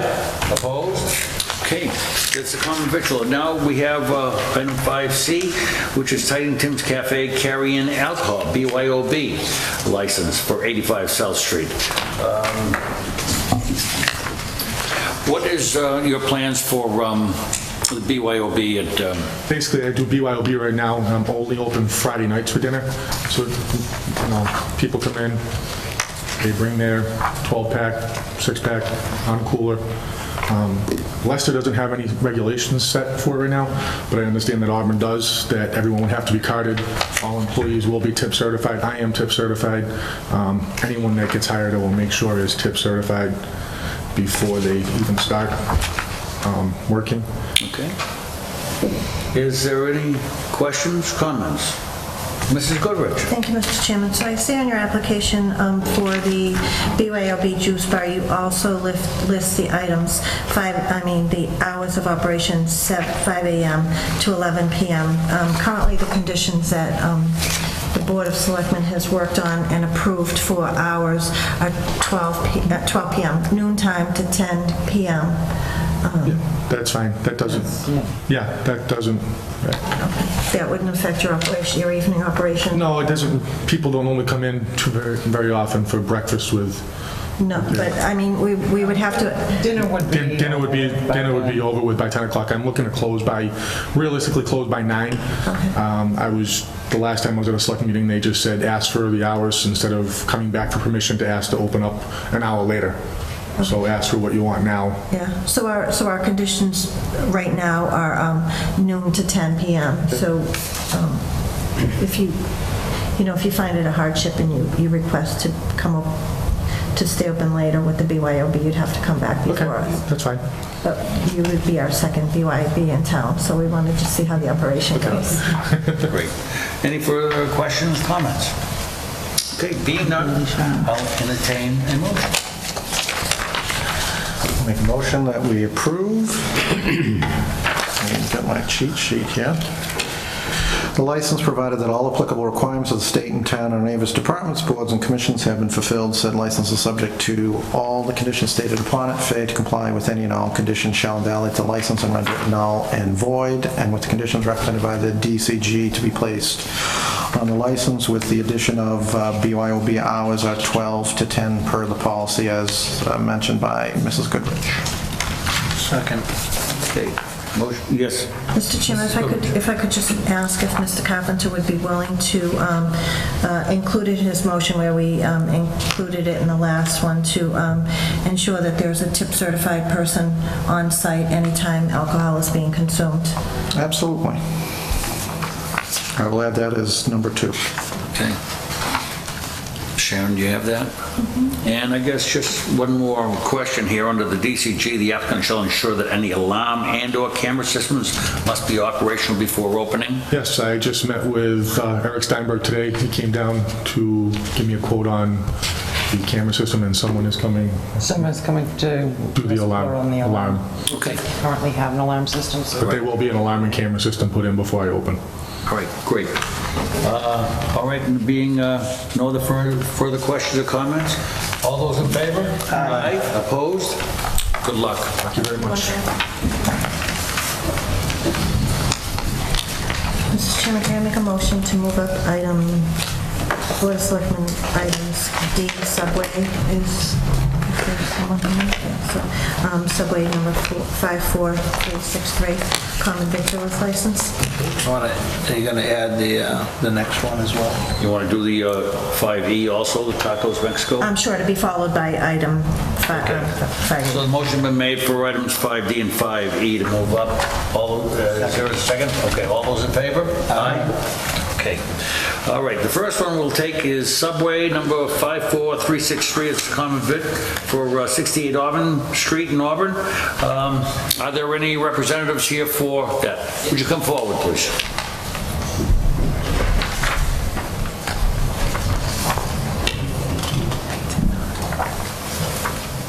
Good evening.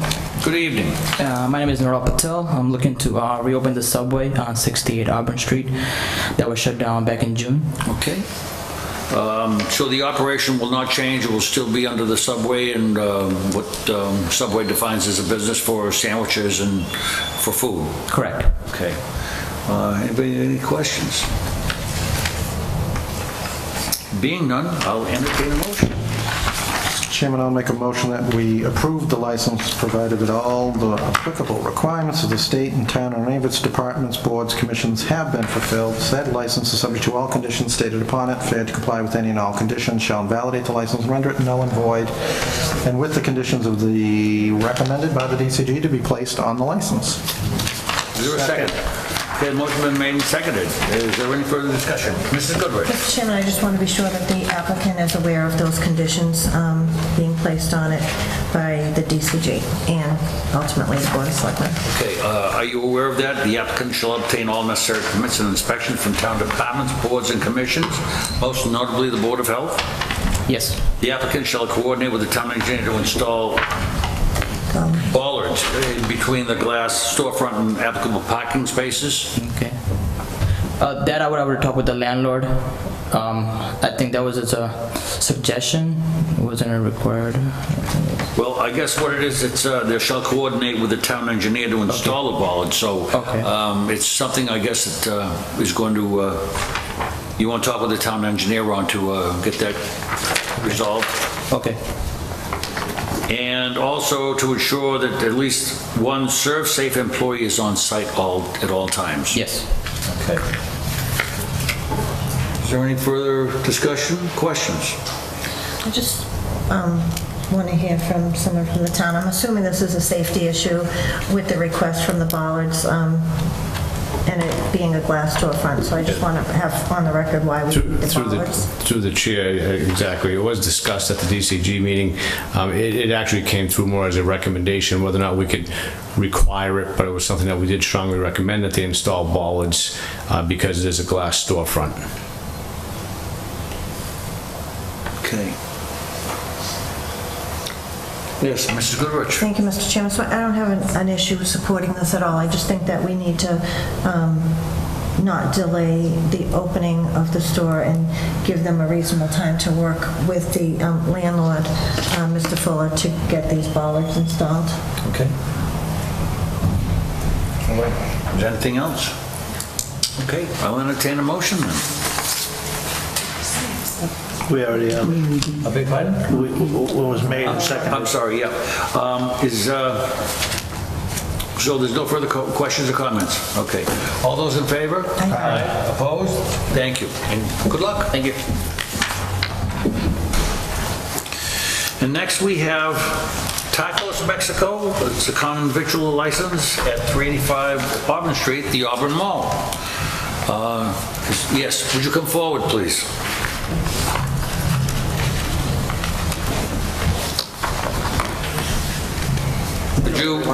Will you introduce yourself and tell us a little bit about what you plan to do? My name is Jose Zuniga. I represent Tacos Mexico in Worcester. We planning to spend and open a new location at the Auburn Mall. So we've been doing pretty good in Worcester, so we're hoping to bring business to the town of Auburn, and that's what I'm here for. Okay. And this is all going to be, you'll be working within the hours Monday through Saturday from 10 o'clock till 9 o'clock and then Sunday 11 to 6. So those are the Auburn Mall hours. Yes, it is. Okay. And you've met with the DCG? Yes, I did. Okay. Is there Any discussion, comments? Mrs. Goodrich? Thank you, Mr. Chairman. So I see Mrs. Coyle is here. I just wanted to ask her on one of the comments from DCG, the site layout plan must be submitted by a design professional and should include more specifications. I'm guessing that there was something that was submitted that didn't meet your criteria. So if you could just tell us for the record what you're looking for. Sure. Good evening. Darlene Coyle, Inspectional Services Director and Board of Health Director. So it is it's my intention to let you know that there are some requirements for the Board of Health for plans to be submitted. At this time, we have not finalized any of the plans from the applicant. However, I know that in speaking with our building commissioner earlier today, we have received some plans for the mechanical portion of the hood system. So those have been received. However, the applicant still needs to submit to the Board of Health the additional plans that were discussed with him previously. Great. Thank you for that clarification. Thank you. Thank you. That's something that I actually have on my hands. I finally got it last Friday, and unfortunately I couldn't bring it on Friday because it was kind of late. But I'm planning to submit. I think I'm ready, and I'm willing to move forward. Okay. Mrs. Goodrich, are you satisfied with that? Did they have the plans? Yeah, I think the motion will include the recommendations from DCG, which would include the approval of, I think Caleb has something for us.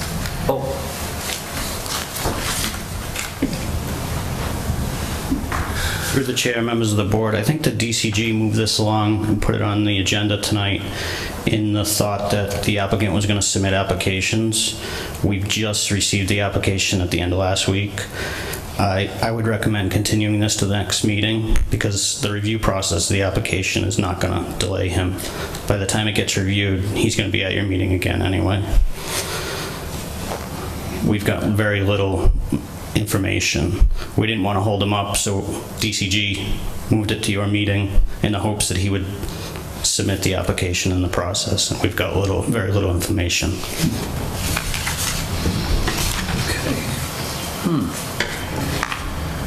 All right. So it's your request that we continue this to our next meeting? Yeah, that would give Board of Health and Building both time to review the application because there's considerable improvements to the building and the layout of the space. Very good. Then what we'll do is we will table this to our next meeting, and that which will be on September 26th. Okay, so we will table this item till September 26th, and you'll meet with the DCG and with the Board of Health and be sure that all the paperwork is in place and be sure that everything has been finalized and agreed to. All right. And then you come back to us and see us on September 26th, and we will follow along with the process here. All right. Thank you so much. Thank you very much for coming in tonight. Thank you. Have a good evening. Thank you. Yeah, just can we get a motion just to table that, please? I'll make that motion to hold it till our next meeting. Second. Okay, motion been made and seconded. Table item 5E, Tacos Mexico, common victual license till September 26th. So the motion been made and seconded. Is there any discussion? All those in favor? Aye. Opposed? Thank you. Okay. Mr. Chairman, I'll make a motion to move up. I'm sorry, I didn't know if you wanted to move up if there's any other businesses here, and if not. Okay. Which one do we want to move up? Name change on the phone. You want to move up the dog park first? Unless there's any other businesses in here, because there's a lot of residents. Yeah. Okay. Then let's move up the dog park. Okay. There are a lot of residents here. Yeah, that's the one I was going to make a motion for. Okay, thank you. Mr. Chairman, I'll make a motion to move up Town Manager item 6B, recommendation for dog park grant application. Is there a second? Second. Okay, motion remains second to move up 6B. All in favor? Aye. Opposed? Thank you. Okay, now the Dog park grant application, I request the Board of Selectmen to vote to hold a public hearing. That's what we want to do tonight, but I will turn this over to Ms. Jacobson, and we will proceed.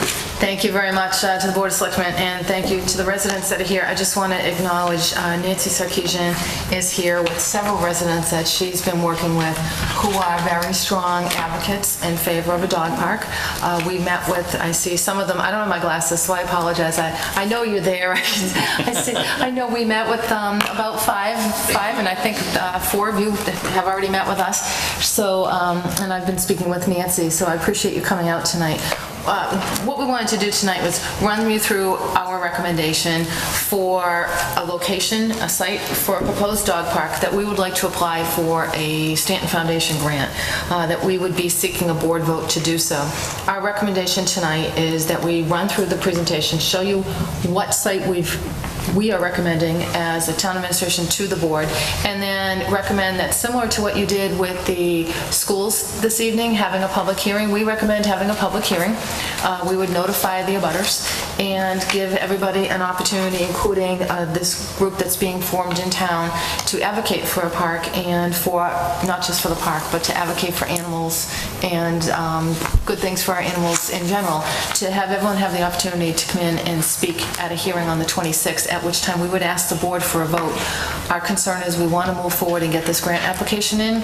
It's a rolling admission process. There is no application deadline, but several communities are seeking funding from this source, and we want to get our application in there as soon as possible.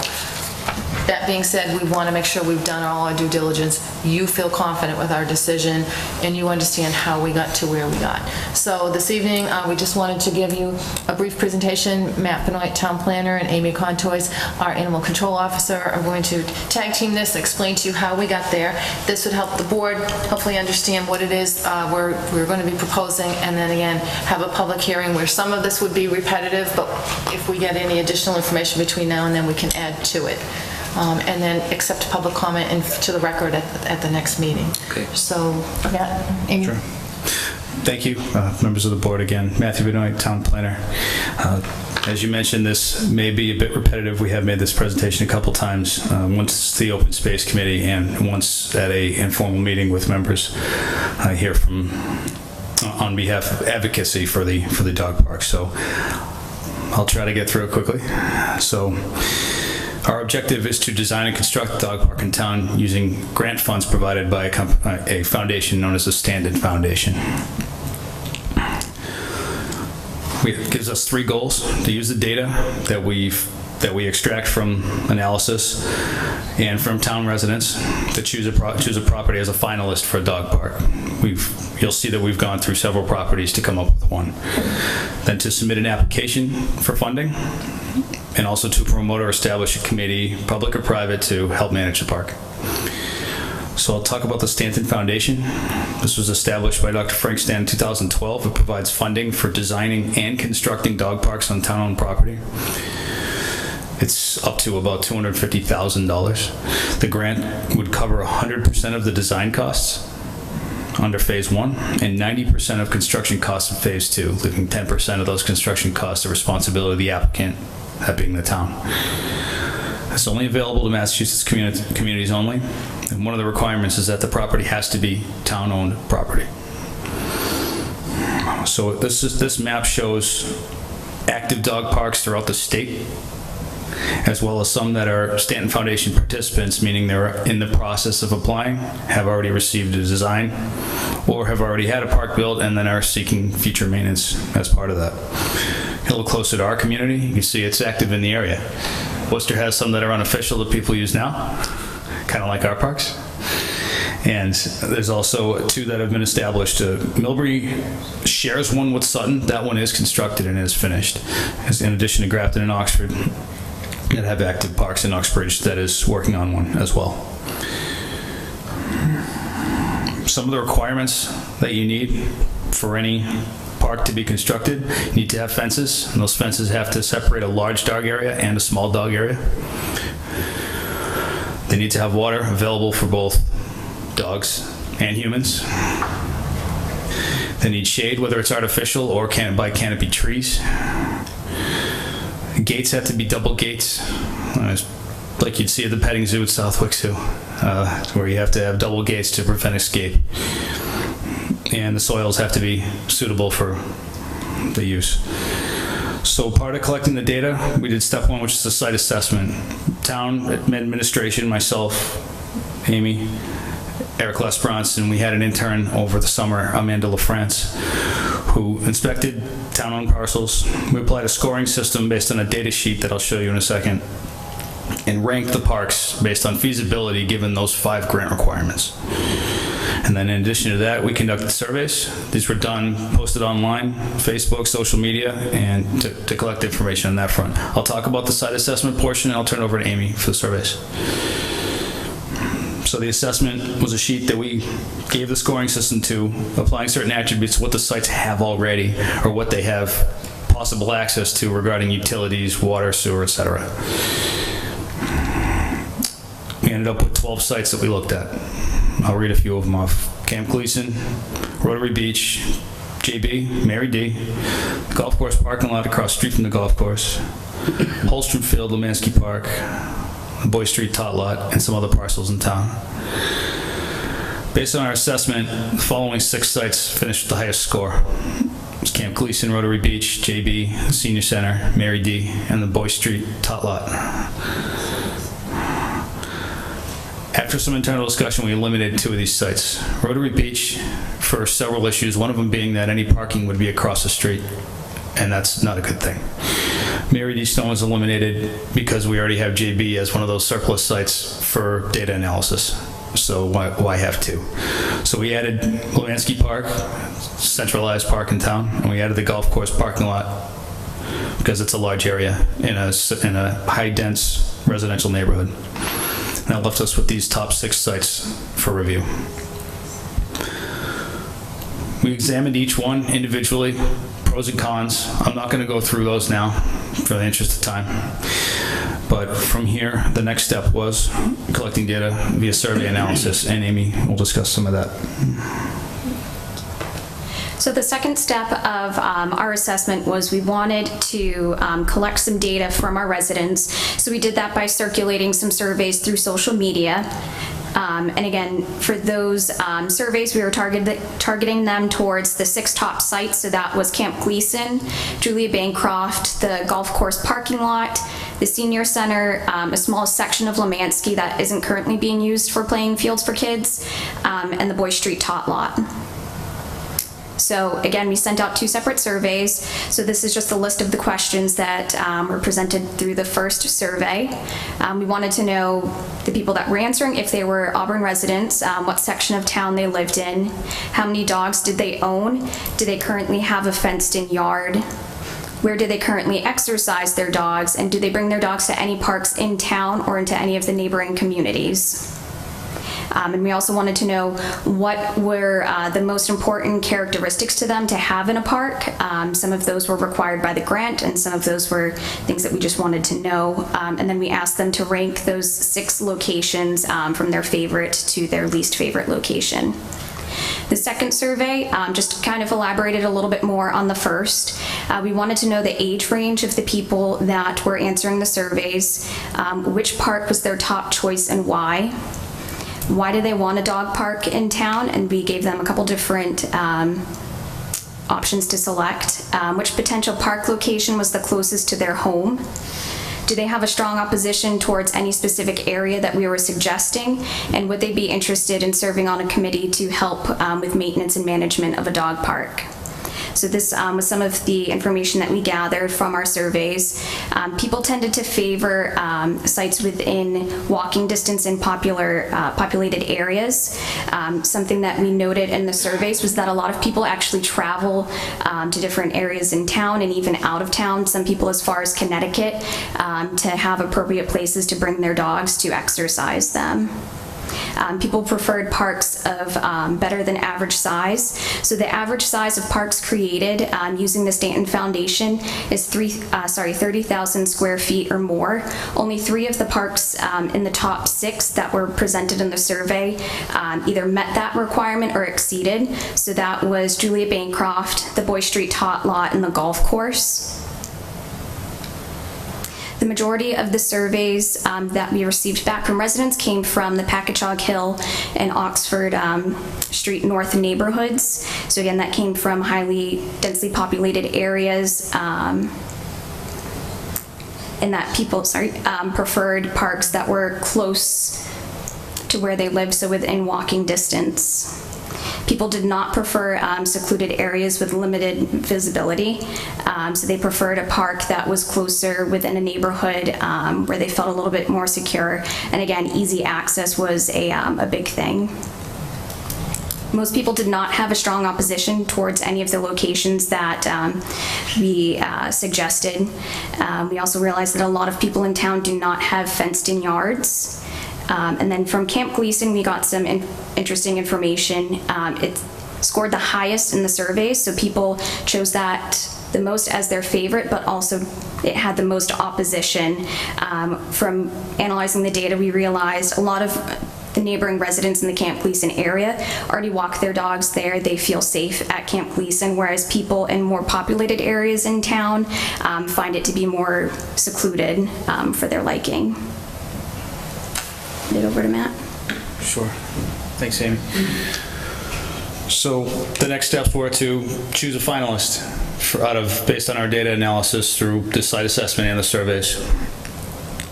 And we have come up with a site at this time, and that is the Packagug Golf Course. On the locust map, you see kind of where it is. This is across the street from the golf course on Upland Street, listed at 12 Upland Street.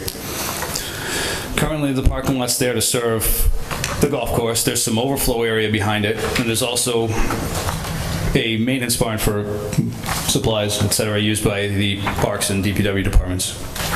But off to the right is a significant area that's currently maintained and mowed by DPW that can only be used for recreational use. Just to elaborate on that further, when we purchased the golf course property in 1981, there was a restriction on it since that it had to be passive, or it had to be a recreation use, and rather any future use. So this couldn't be used for any sort of development. It has to be a recreational use, and the dog park fits that criteria. This is a preliminary site sketch provided by DPW. Joanna Pagel put this together on short notice. I was real thankful for that. This shows a general concept of a small dog park area on the right-hand side, and a large dog park area on the right. This shows access coming off of Ward Street between I think it's a 70-foot wide access that we own as the town, showing an access drive with parking areas. The lightly shaded circle in the middle will be a common area that would have the gates leading to both areas. The next steps from here is to present the information as we are today. To schedule the public hearing, hopefully at a future meeting. Analyze any new data that we receive today from the board or from residents here wishing to provide comment, and then hopefully submit the grant application. Additional information that we hope to provide at a future public hearing. Remarks on maintenance, how would we maintain the park versus our current schedule. Funding sources to maintain the park, whether it's through licensing, permitting for access, restricting to Auburn residents, etc. Public safety enforcement, who's going to enforce it, who's going to protect it. Licensing, I mentioned. Setting up regulations or rules to operate, or to have for you and your dog while you're in the park. And deadlines for the grants, if necessary, or any imposed by the board this evening. On behalf of folks who worked on this presentation in the town, I'd be happy to answer any questions. Thank you. Okay. Anybody on the board got any questions? Okay, we're going to be talking about that on September 26th. We'll have a public hearing, and will this presentation be given again on that night, or will that be additional information? Yes, sir. The similar presentation with additional slides based on some of the concerns we mentioned prior, maintenance, funding, licensing, regulations, et cetera. Ms. Jacobson. Through the chair, in addition to our presentation, again, we want to come back and do this again because people now have noticed that we're doing this. We didn't want tonight to be the only presentation, so we want to give plenty of time for people to come here. We would, after that meeting too, we could put it up before, put this online so people can see what we have so far. And there'll also be a presentation by a group of residents led by Nancy Sarkeesian and others who are looking to form a formal 501c3 in town, and they've got a great presentation that I think really complements ours that we've asked them to share with you on the benefits of a dog park to a community. Why should a community make an investment like this, and why is it important to do so? So we'd like them to join us in making a presentation that same evening, because I think we'll give you the opportunity to see a lot of research that they've done on this as well. So at this time, we would ask that the board vote to have a public hearing, and then we will do the notification system. We'll make sure that, again, we notify abutters, but we also put it on Auburn Community Television, social media, our website. It is well advertised. And there's a Facebook page also for the residents that have been forming a group, and I believe they have some, I don't know, a couple hundred people that have signed on to their group, so they're very active. And if we may, what is the Facebook page so that people can be, get in touch with you? It's Auburn for FUR, Friends for Dog Park. Auburn Fur Friends For Dog Park. for Dog Park. Okay, and that's on Facebook. Thank you. FUR Friends. Okay, thank you. And I think there's a question from the back of the room as well. Mr. Page.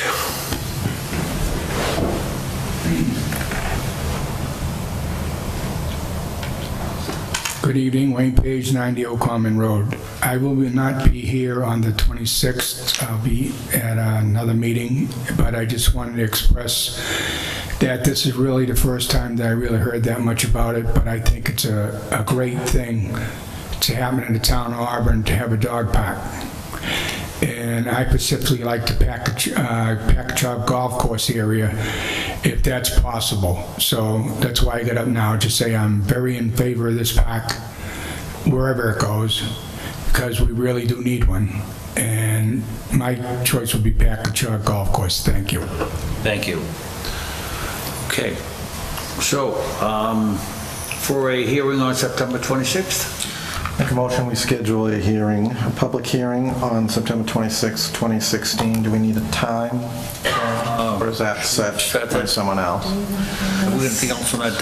think we have any hearings scheduled yet for the 26th for licenses, so it could be 7:05. Okay, so we could do it 7:05. So I'll say 7:05. Okay. Second. Okay, motion been made and seconded for the 26th at 7:05. Mrs. Goodrich. Just to include that we'll accept written comments up until noontime of that day to be included in the record. If Mr. And can we add that Carpenter would into include that? Sure. Add that to the motion. Okay. So, all those in favor? Aye. Opposed? Thank you. On the 26th, we will come back and we will do this. Thank you.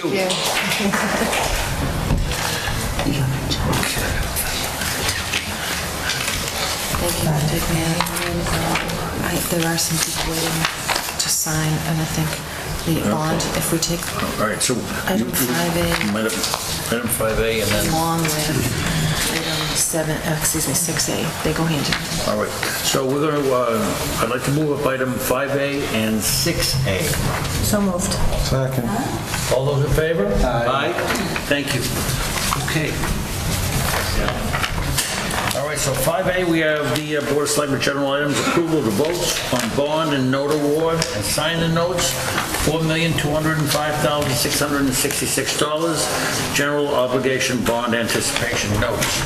And I'll turn that over to Ms. Jacobson. Great, and I'm going to turn it over in a minute to Assistant Town Manager and CFO Ed Kazanovich, who is just going to give you a general overview of the process we just went through and the good news that we had on our bond rating once again. It was a great process, and I want to thank everybody involved. There were a lot of people get involved in our bond rating process.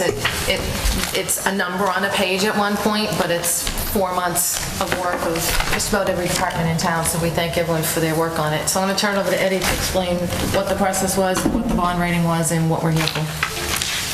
Thank you, Julie, members of the board. What I'd like to express is part of this process is we went to, we had a bond rating dated August 29th for the notes that you're about to prepare and sign tonight. The total amount of that issue was approximately $4.2 million, primarily made up of roughly $3.5 million, $3,583,000 for the New Auburn Middle School in the form of bands, and we banned short-term notes for our current FY17 capital in the amount of $622,000. The rating was held on the 29th. We received our rating from Standard & Poor's on September 1st. Our short-term rating was they call it SP1+, which is a fantastic rating, and I can tell you that we also maintained our long-term bond rating of a AA+, just one shy of a perfect rating. That was affirmed by Moody's. As a result of those two ratings, we received a fantastic net interest cost rate of 0.816, so roughly 0.8%. So that translates to low interest costs and savings to the taxpayers of the community. This ban is approximately for 1 year. These notes are dated September 15th. They will mature 1 year from September 15th. At that point, we would probably be before the board permanently bonding those. At that point, we believe the Auburn Middle School project will be complete. Final audit will be done. We'll know our true share of our costs at that point in time, allowing us to permanently bond our final share. So that's a summary of what is before you tonight. I'd be happy to ask any questions. I can tell you this report has been provided to you. It is also posted on our website for our residents to review out there if they so choose to do so. And if I may, this is all supported through the financial policies that we have approved over the course of the past several years. Yes, I think a lot of the strengths have been highlighted in the report. I'd be happy to answer any questions once you had an opportunity to review it. Feel free to call the office, email me if you like, if you need further clarification, or if you need us to identify some of those areas that I mentioned in the report. Anybody got any questions, comments? Well, we thank you very much. Again, it's just to confirm that this is followed along with the policies that you have drafted and put into place and that we have accepted here. And with that, we are following along with a great plan. It's a great program. And thank you to Julie and your team to move forward and put us in this position. Thank you. Okay. If there's no other questions, we'll move on to item 5A, and that's approval of votes on the bond and note award, and that's to sign the notes with $1,205,666. And we have our town clerk, Deb Grimo, here in attendance to witness the signing of those notes. So I'll entertain a motion, or actually, I'll turn it back over to Ms. Jacobson. Is there any comments on the item 5A that you want to present to us before we take a vote? I think we're all set. Okay. Well, there's nothing on there, so I'll entertain a motion to... He's going to be fine, Can you read it as presented? Someone has, whoever makes the motion has to read the whole thing, or where it says voted. I move that, and further. So it has to be read into the record. Okay. This whole thing? Yes. Would you like me to do that? Starting with voted. If you would, please make the motion. Mr. Chairman, I move that it be voted that we hereby determine, in accordance with Mass Mass General Law, Chapter 70B, that the amount of the cost of the Auburn Middle School project authorized by a vote of the town passed on May 7th, 2013, Article 17, not being paid by the school facilities grant is $23,795,235, and we hereby approve of the issuance of notes and bonds in such amount under said General Law, Chapter 70B. Further noted to approve the sale of a $4,205,666 1.5% general obligation bond anticipated notes of the town dated September 15th, 2016, and payable September 15th, 2017 to TD Securities USA LLC at par and accrued interest plus a premium of $28,766.76. Further voted that in connection with the marketing and sale of the notes, the preparation and distribution of a notice of sale and preliminary official statement dated August 30th, 2016, and a final official statement dated September 7th, 2016, each in such form as may appear be approved by the town treasurer, be and hereby are ratified, confirmed, approved, and adopted. Further voted that the town treasurer and the Board of Selectmen be and hereby are authorized to execute and deliver a significant events disclosure undertaking in compliance with SEC Rule 15C2-12 in such form as may be approved by bond counsel to the town, which undertaking shall be incorporated by preference in the notes for the benefit of the holders of the notes from time to time. Further voted that we authorize and direct the treasurer to establish post-issuance federal tax compliance procedures in such form as the treasurer and bond counsel deem sufficient, or if such procedures are currently in place, to review and update said procedures in order to monitor and maintain the tax-exempt status of the notes. Further voted that each member of the Board of Selectmen, the town clerk, and the town treasurer be and hereby are authorized to take any and all such actions and execute and deliver such certificates, receipts, and other documents as may be determined by them or any of them to be necessary or convenient to carry into effective and provisions of the foregoing votes. Okay, the motion has been made. Is there a second? Second. Okay. Before we finish, I further certify that the votes are taken. Do we have to include that also? No, that's my certification. Okay, thank you. All right, so the motion's been made. Is there a second? I seconded. Okay. All those in favor? Aye. Opposed? Thank you. And we have some documents to sign? Please. Getting rid of all these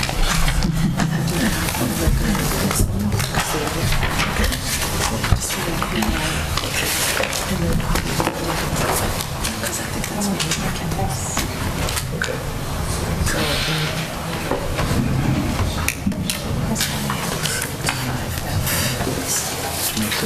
So here's the legal fix.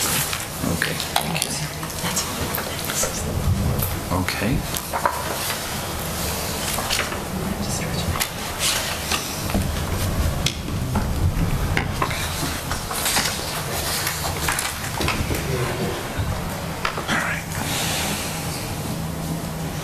These are extras. They go back to Julia. Sharon. Sharon. Keeper. Now we're gonna make Mary. She is the keeper of the file. Thank you. I understand her. Primary was that. Those are just extras.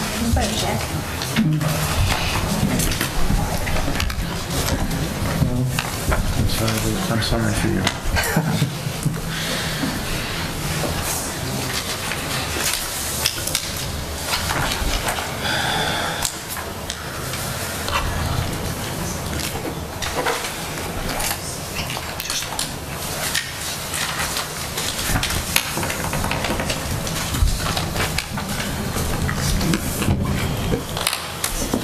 Thank you. And that's it? Okay.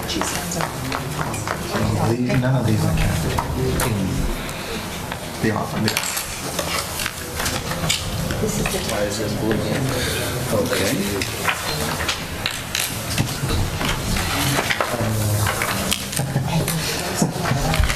Getting back. Stay focused. That went out the window a while ago.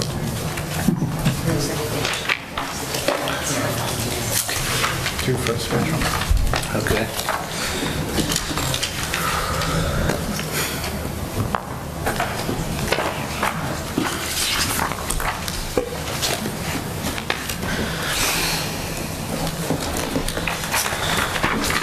Name gets shorter as we go.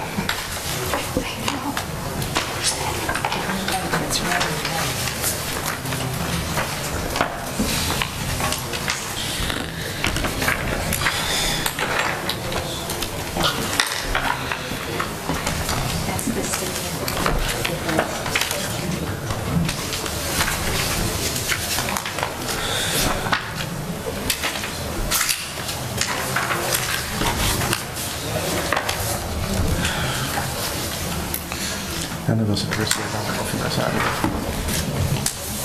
Only 3.4 million.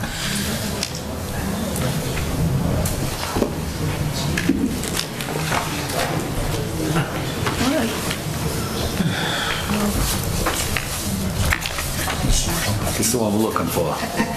Our names are becoming shorter and shorter, Doreen. Our names are becoming shorter and shorter. Yeah, you do this to this.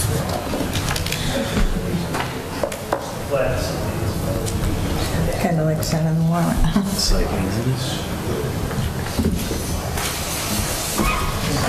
Is that our issues for the town? I think she read this minute. For the town clerk. I think we just signed our cars over. Yeah, but we could, and I'm gonna be moving up another. They can only ask for a stipend there. So we can afford it. I figure everything I own the bank is, you know. Inflate them.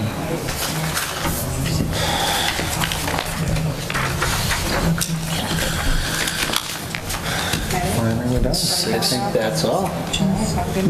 Thank you. No, we're gonna do 6C first, and then 6E. Nobody knows where we are.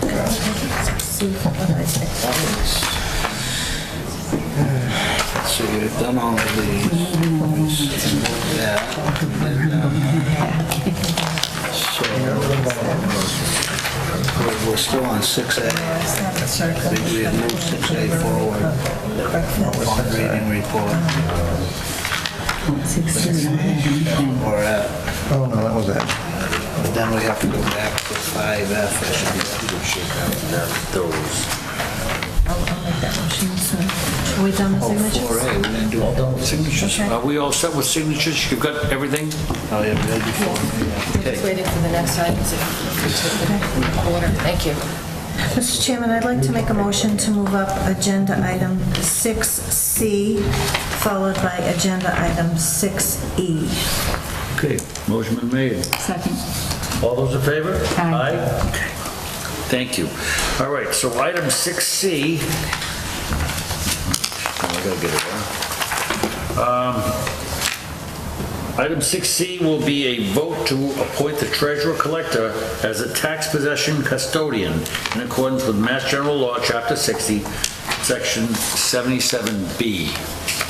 So I guess I'll turn this over to Ms. Jacobson. Through the chair, we had come before the board, I believe, at the August meeting, it could have been the July meeting, to let you know that we're looking to potentially sell through public auction some of the town-owned parcels that the town took through tax title foreclosure.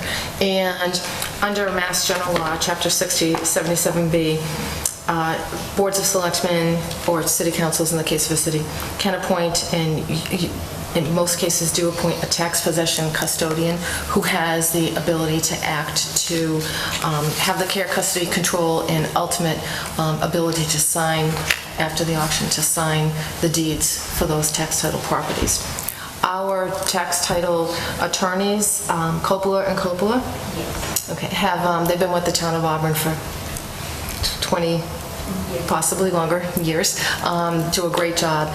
And they had recommended that we do this. We should have this in place anyway. We looked back, never found a vote of anything like that happening, so we're bringing it before the board tonight. If for any reason it did happen prior to all the minutes that we've looked back, which is over 30 years, it's okay to take that vote again, but we're recommending that we do this. We had checked with town council, and he also recommends that this is a good way to do this. One of the best reasons for this is at an auction, if you have the treasurer as your tax title custodian or the tax possession custodian, at that time when you're accepting a bid, the tax title custodian has the ability to move forward on the documentation. Otherwise, the auction process can get held up for 2 or 3 weeks awaiting a board bid to sign the paperwork. But the process has already happened, and we've already at this point, and we will continue to share with you whatever parcels we're going to go out with. We're still analyzing the ones that we brought to your attention. We have not made the final decision on all of them, but we have made a final decision to move forward on 6 Meadow Street, which is the property that we took that actually has a house on it. All the other properties are vacant lands. So this would enable the auctioneer at the time of the auction to actually sell the property with the treasurer on site to the highest bidder. Of course, all the paperwork still has to be done, the money still needs to be turned over, but it puts it in the hands of the tax title custodian and expedites the process. And this is not property that we own now, this is foreclosed property owned? No, this is property the town of Auburn owns. Okay, It's, thank you. we I wanted own to it. make sure where they... And it was tax title property that was foreclosed upon, not tax title property that has not been Okay, foreclosed on. thank you. So it is the recommendation of our tax title attorneys, Copler and Copler, as well as Town Council Bob Hennigan, that we go forward and take this vote and appoint it's generally the treasurer or treasurer collector in a town or city that has this title. So in this case, we're recommending Mary Ann Murphy as the treasurer. Again, you're appointing the position, not the person, but obviously the person in the position is Mary Ann, so that's why she's here this evening. Okay. Any questions? Mr. Carpenter? Just a question. Does that mean the treasurer will be attending the auctions? Through the chair, yes. Where will the auctions be held? In this room. Okay. And I will come back to you prior to the auction and give you all the information that you need on dates and times and what it is we're doing. We're still getting all the details down with the auction company.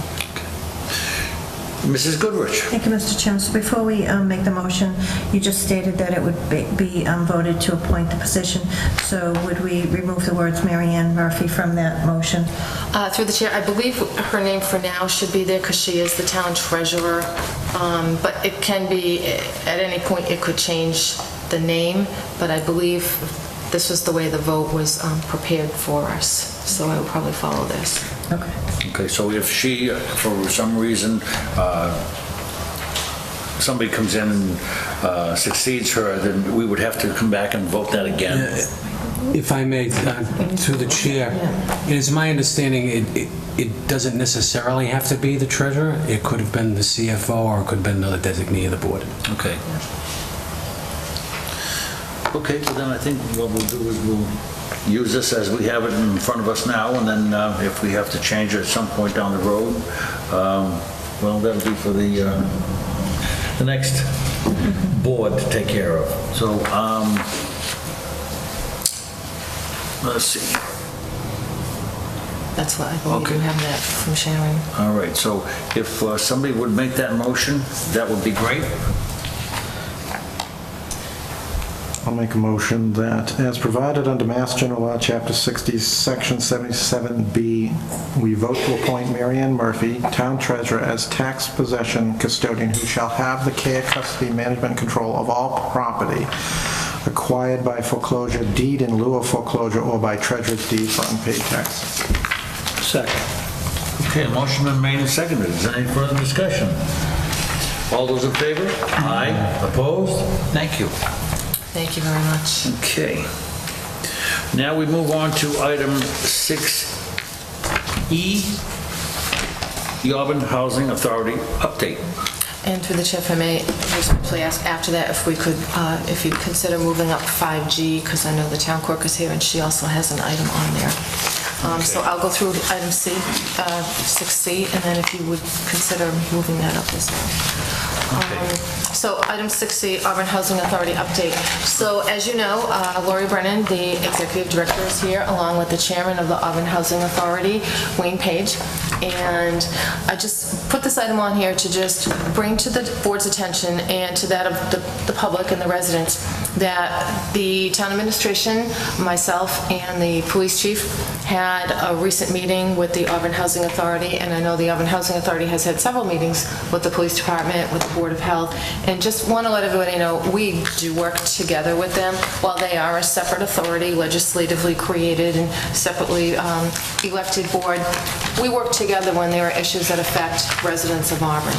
And I want to let you know that sometimes we get issues or complaints that come to our office, and we refer them back to the Auburn Housing Authority because we don't have any control over what goes on at the Housing Authority, but we do coordinate and have communications. Lori and myself, we do stay in touch with each other. So I want to let the board know a couple of things that were brought to our attention that I think is important for people to know.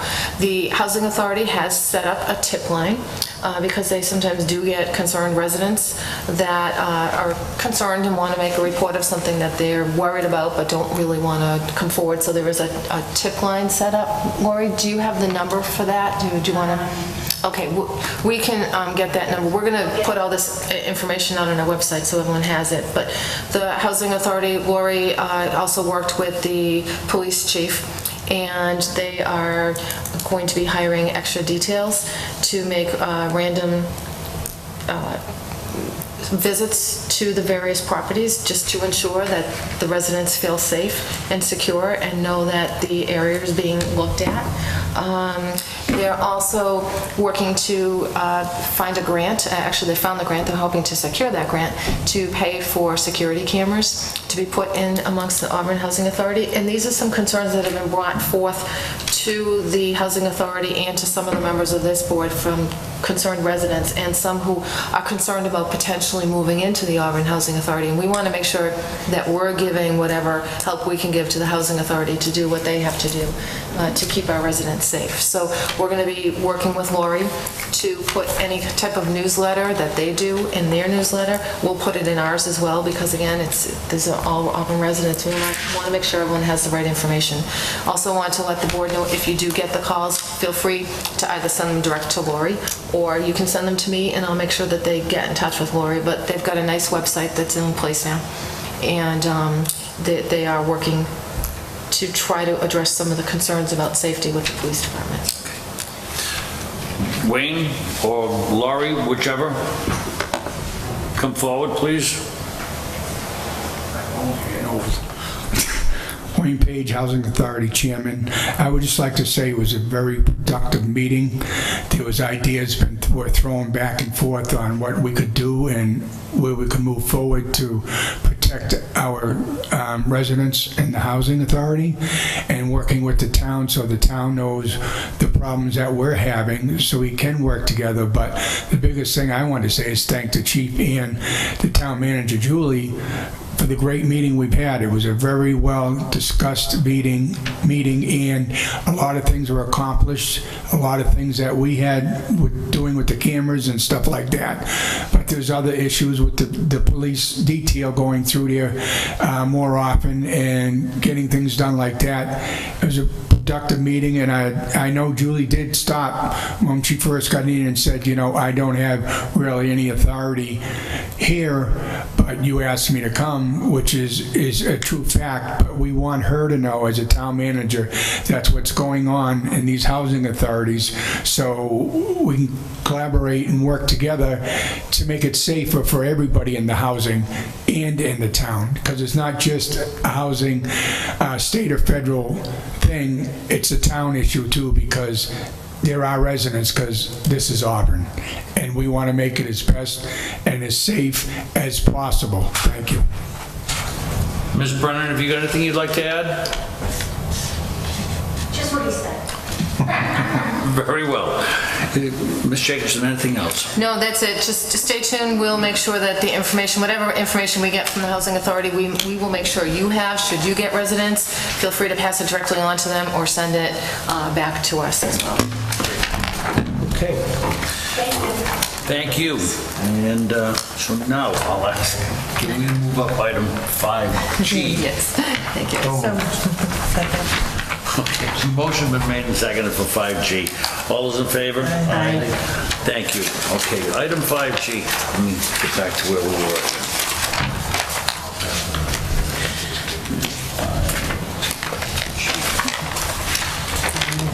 Okay.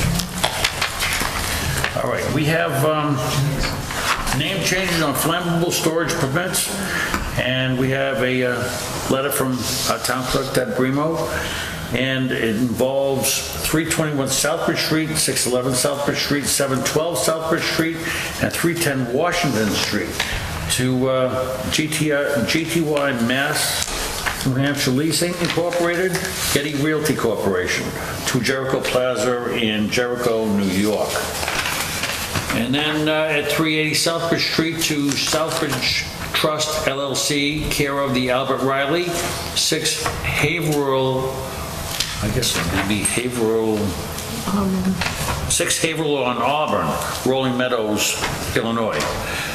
And what we want to do is just update those and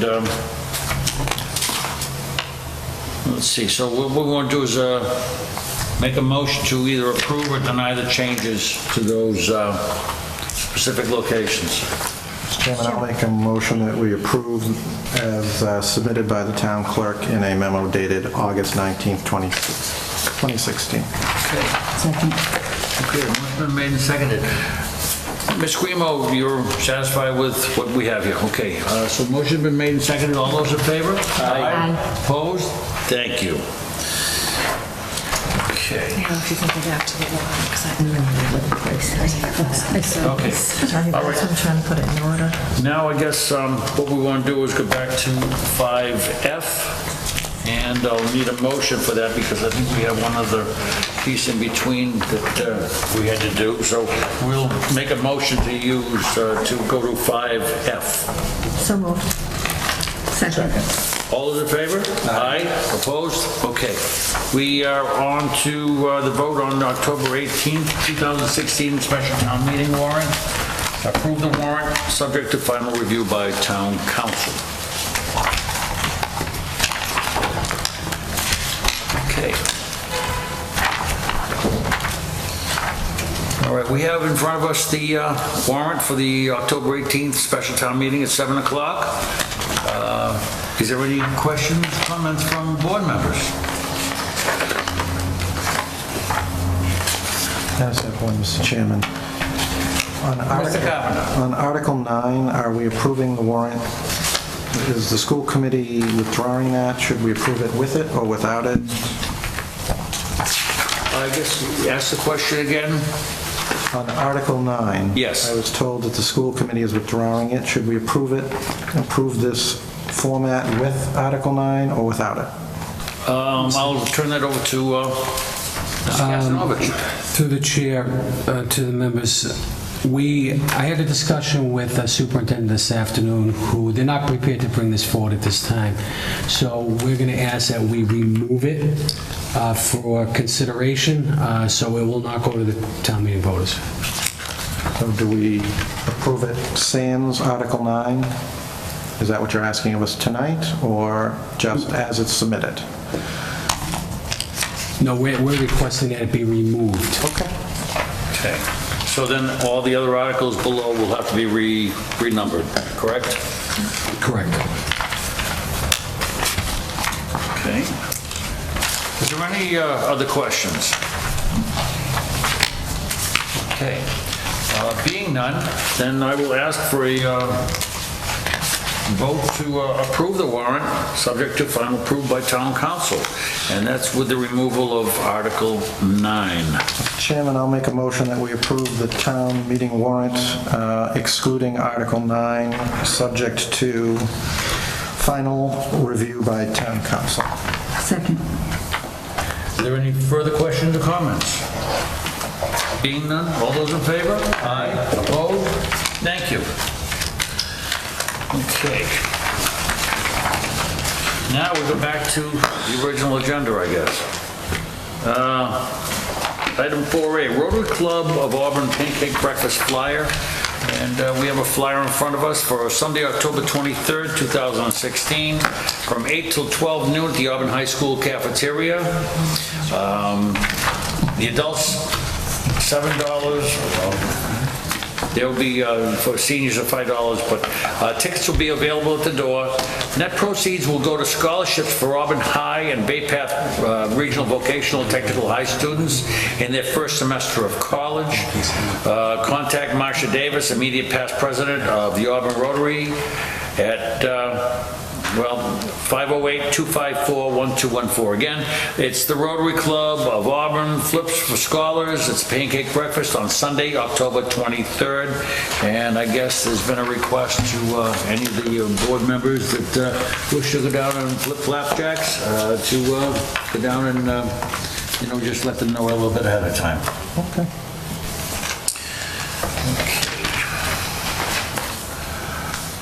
Let's see.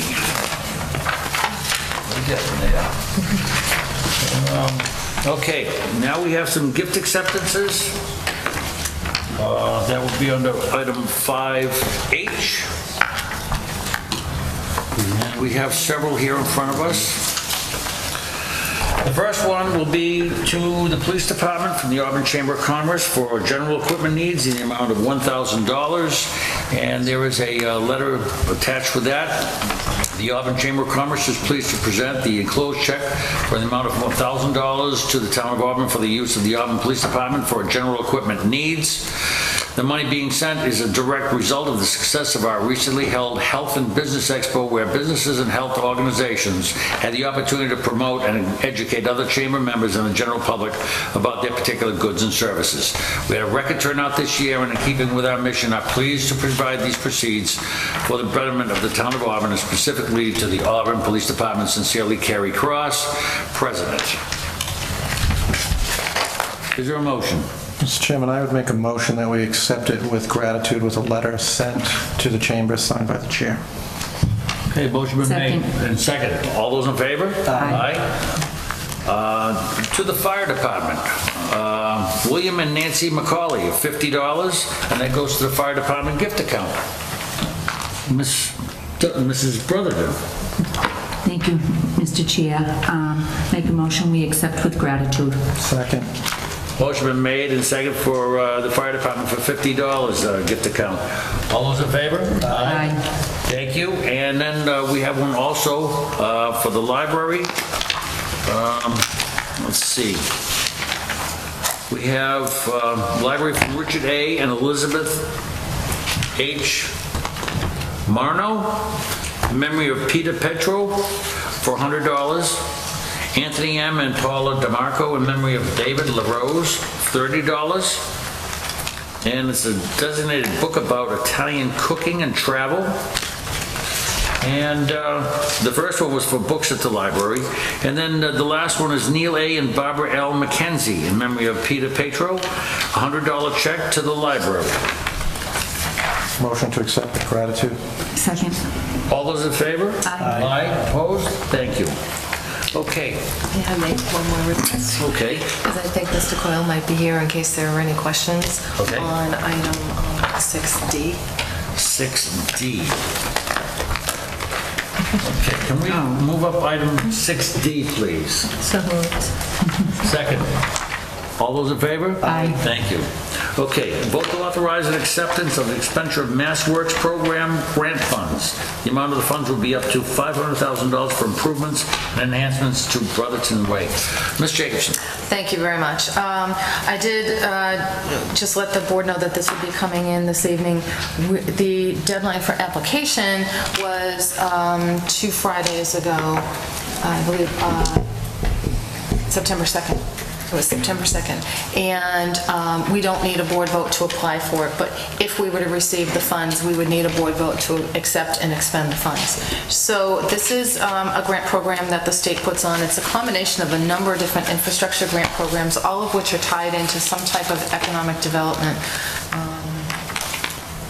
goal. So it's hard to find a project that qualifies for this. Twice now we've applied for MassWorks funding to do some culvert work at the entrance to the industrial park, Auburn Industrial Park, using the businesses that were in there as the catalyst for economic development, some vacant spaces, hoping to fill the spaces.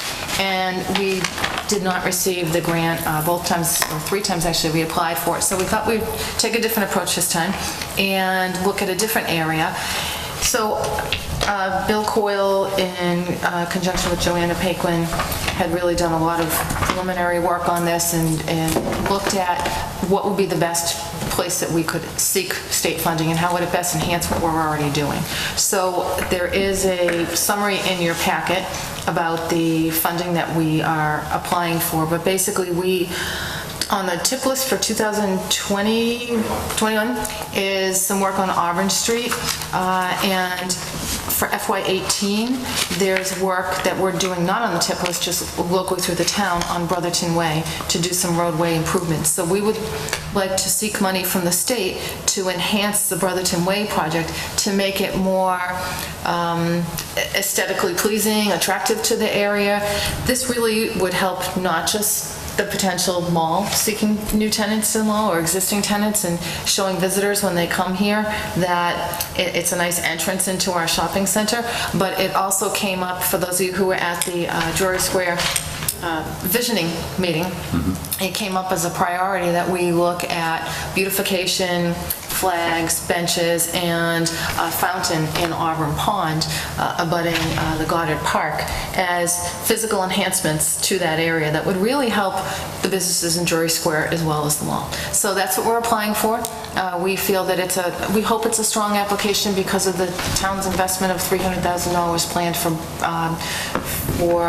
Brotherton Way as well as the work on Auburn Street. So Bill, do you want to just give them more details than that? Sure. I think when the town manager had met with us to look at some of the priorities, we felt that this would be a good project to submit because it would also work in conjunction with the proposed work on Auburn Street from Central Square to Walsh Ave, I-290, that, as the town manager mentioned, is on the 2021 tip for, I believe it's $2.4 million. The town is currently funding the design of that project for approximately $240,000 with our design consultant, Vnas Hangen and Brusson. We're approaching the 25% design level. That project, we would rehabilitate Auburn Street and reconstruct sidewalks, new traffic signal at the Brotherton Way intersection as well. And we're also looking at potentially doing ornamental lighting along that section as part of that project. The feds and the federal government and the state will only pay for the underground conduit, so we're going to have to look at other potential sources of funding for the actual ornamental lighting. So that's something down the road as that project advances. But we felt that as an overall improvement in trying to create an area, almost sort of a center of town, even though I know it's not what most people consider the center of town. As you approach the Auburn Mall, we would have an area where we'd have ornamental street lighting coming down Auburn Street when you get off of 290, and that would turn on to Brotherton Way if this grant was approved and lead into the only signalized entrance to the Auburn Mall. So this grant was requesting the funding of the ornamental street lights, brick feature strips along the sidewalk, some additional landscaping, park benches, and we felt that by improving the overall aesthetics of that area, in addition to the fountain in Auburn Pond, that we would try to encourage business, especially during Christmas time, similar to what other communities do when you have the Christmas wreaths on your street lights, and it's just a very welcoming atmosphere. So we're hoping that we're successful in getting this grant. I think the Brotherton Way project sort of hinges upon the approval of this grant in terms of timing, and hopefully we can do all the work together. And so that's, we spent quite a bit of time working with the town manager and trying to get this submitted, and it was something that we felt is very important to the town, so thank you. Thank you, Mr. Coyle. Through the chair, if I may add, we also received letters of support from Senator Michael Moore and Representative Paul Frost, and they sent us copies of those letters as well as sent them directly to the state in support of this grant application. Great, thank you. Okay, so I need a vote to authorize acceptance and expenditure if we do receive this grant. Mr. Chairman, I will make a motion that we vote to authorize acceptance and expenditure of the Mass Works Program grant funds.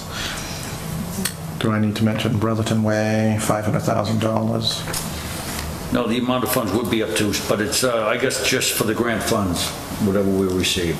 Is there a second? Second. All those in favor? Aye. Opposed? Okay. Just would like to hear if we do receive that, to bring it back to the board and let us know. Thank you. Thanks, Bill. Thank you. All right, now I'm going to go back and see where we are and what we haven't. Do you have an item? Okay, let's see. Okay, I guess we are back on track. All right, item 5I, the subcommittee proposed policies. And I will turn this over to Mrs. Goodrich. Thank you, as part of the subcommittee. Thank you, Mr. Chairman. So we discussed these policies, the ones listed tonight at our last meeting. There were some questions, so they were held. And Mr. Carpenter submitted some questions. The subcommittee posted a meeting that we met last Wednesday evening to look at some of these questions. Unfortunately, because we didn't meet until, excuse me, Wednesday evening, we weren't able to provide you with this written document until this evening, but we did review the policies again, try to address some of the questions. I guess, I'm not sure what you want to do. I guess what we'll do is we'll take them one by one. One by one, and then where we find the information. Mrs. Brotherton is going to do this presentation, so I guess it would be the proclamations of recognition policy. Okay, so that would be, yeah, okay. Basically, we're going to stick with the original recommendation with some minor changes. And with that being under citation letter B, businesses 25, 50 years,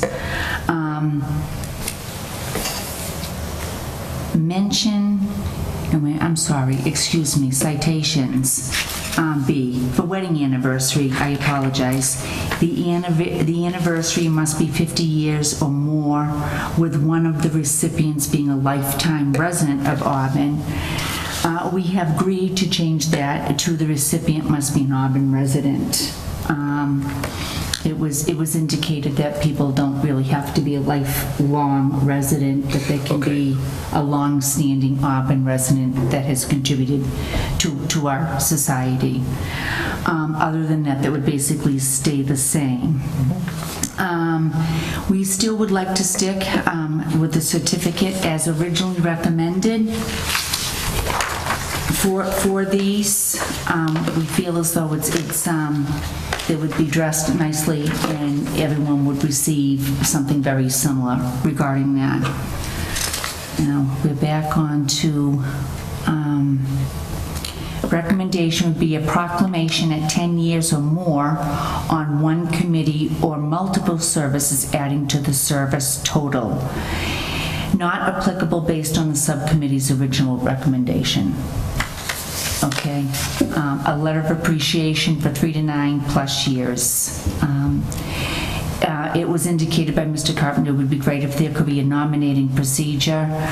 The subcommittee felt as though it was a Board of Selectmen action, and therefore we were not in the need of nominating a committee for further recommendations. Notification to former members about impending recognition. There would be a general notification of the annual event, and all would be invited. Notice of recognition and honorees will be sent to the state rep and state senator. And recommendation to the town manager to do an article and a photo. And I feel as though that can be done, along with Mrs. Goodrich, we felt as though that could be done at the appreciation dinner. For those who wanted to be included into a photo, they had that option. If they chose not to, then they were not mandated to be in it. And the subcommittee feels is that the May event does just that and does give everyone an opportunity to get together and show their appreciation. Where are we now? Take action on that first. Yeah, okay. Does that complete the proclamation and recognition policies? I believe, unless anyone has anything further to add, Mr. Chairman. Okay. Is there anything else? Questions, comments? No. Okay, I'll entertain a motion to accept the proclamations and recognitions policy. I would make a motion that we accept the proclamation and recognition policies as amended, as specified by the subcommittee. That would be my motion. Second. And there's a second. Any further discussion? All those in favor? Aye. Opposed? Okay, we go to recognition of town employees, board and commission members. And we just, that was all. Okay, that was all part of the same one, okay. Presentation, so if you want to make, I don't think there's It says section 400. I will include that in my motion if that is acceptable. Because actually, it's proclamation recognitions with that addendum is listed as section 400, Mr. Chairman. So I think we're covered. All right, so that's for all that. And Sharon, have you got that? It's still, yeah. Okay. So the motion's been made and seconded. With that, after that discussion, all those in favor? Aye. Opposed? Okay, thank you. Now we go to indoor entertainment license. A couple of concerns were raised regarding this policy. Hopefully we've clarified them if needed. It was asked when it would take effect. If voted by the board, the policy would be effective immediately. There is no proposed fee. Will a recommendation be forthcoming? The fee would be discussed when the Board of Selectmen votes on the annual fee schedule that we have used in the past. If someone comes in prior to that, we recommend the fee be per Mass General Law, as we are guided by Mass General Law. On page 2, under compliance with the state, we're referring, I apologize, Mr. Carpenter had made a nice list for us. This will be done in accordance with Mass General Law, Chapter 136, Section 4. That's whether the town manager submits the fees. If it's specific in Mass General Law that the town collect them and submit them with the application. Okay. And that's for the... That's the indoor entertainment license. That's actually outdoor. Okay. We have questions that overlapped. Well, that's why I want to just double check and be sure I have what we have discussion when we got it in front of us. So it would be the indoor and the outdoor entertainment license that Mr. Carpenter had some questions on. So what Mrs. Brotherton just read, and he also asked if there would be an additional fee for the extension of the outdoors, for the outdoor entertainment. We're not recommending an additional fee, just a need for that license. Has the police department reviewed these policies, both indoor and outdoor? Yes, there was extensive review of the indoor entertainment license when it was first proposed through the bylaw review committee, and the chief had no issues on that. And the chief most recently reviewed the proposed outdoor entertainment license that we just worked on, and we have attached his email. I'm good with what they put together. Nice job. And I think that's it on the first petition for, yes.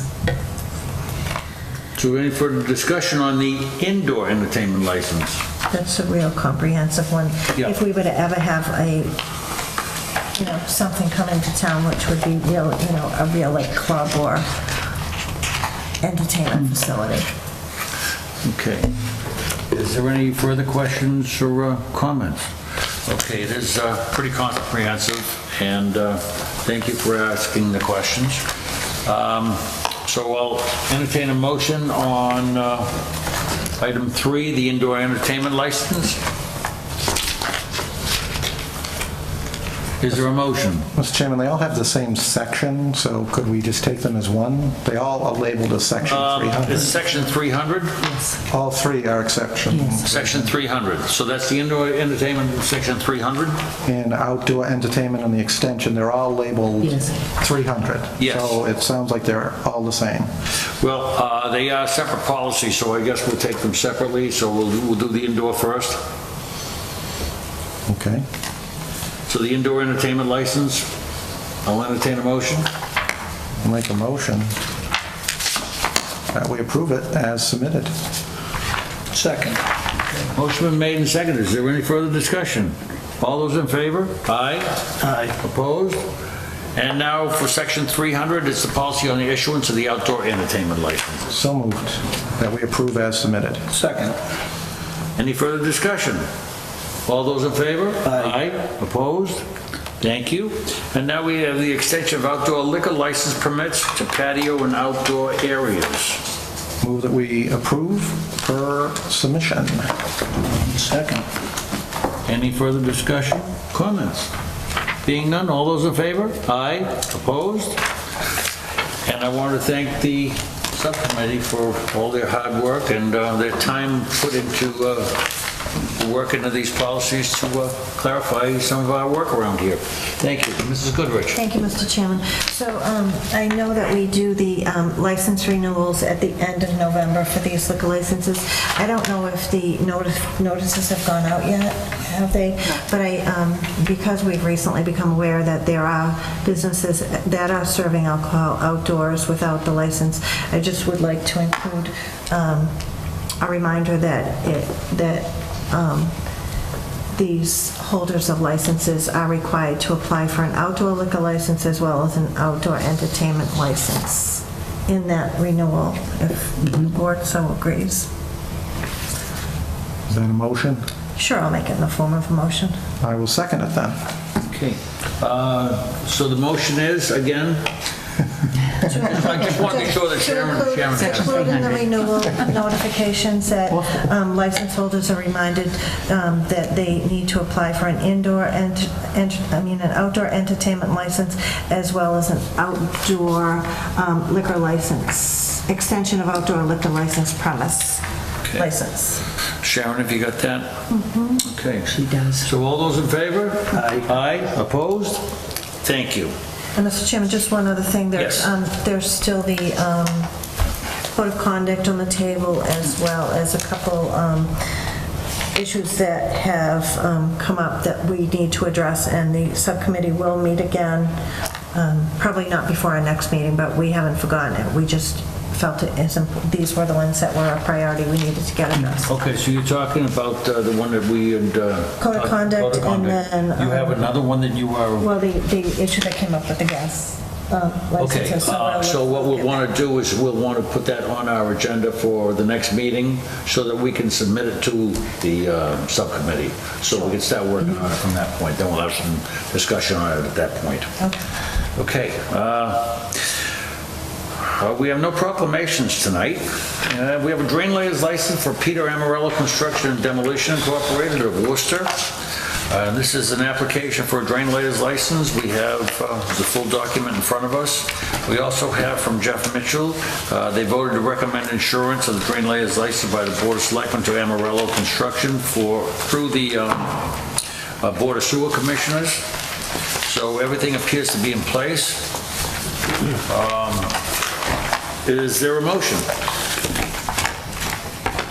Mr. Chairman? Yes. I'd like to make a motion that we approve the license, provided that all the applicable requirements of the state and town and any of its departments, boards, and commissions have been fulfilled.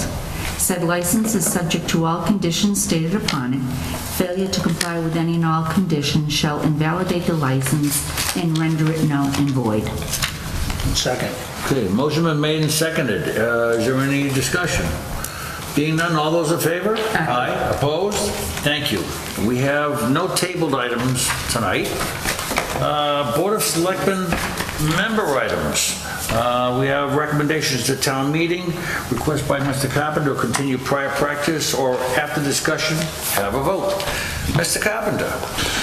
Yes, Mr. Chairman, we talked about this in May, and at that time, we were looking for a new member, and we have one. So my concern at the time, which I expressed to you, was there was no discussion, and yet at the town meeting, at the May town meeting, the board had no recommendations, yet none of the board members, at least this board member, wasn't notified that somehow we weren't going to make recommendations. So to me, that's part of our responsibility. Our recommendations are not binding on town meeting. I've been going to town meetings since 1996. It's a staple. I think the public expects us to take a leadership position, and my personal preference would be that we continue to do this, and that in future, if people have issues, that they bring it to a board meeting and don't make a decision for the board. Okay. Is there any comments by other board members?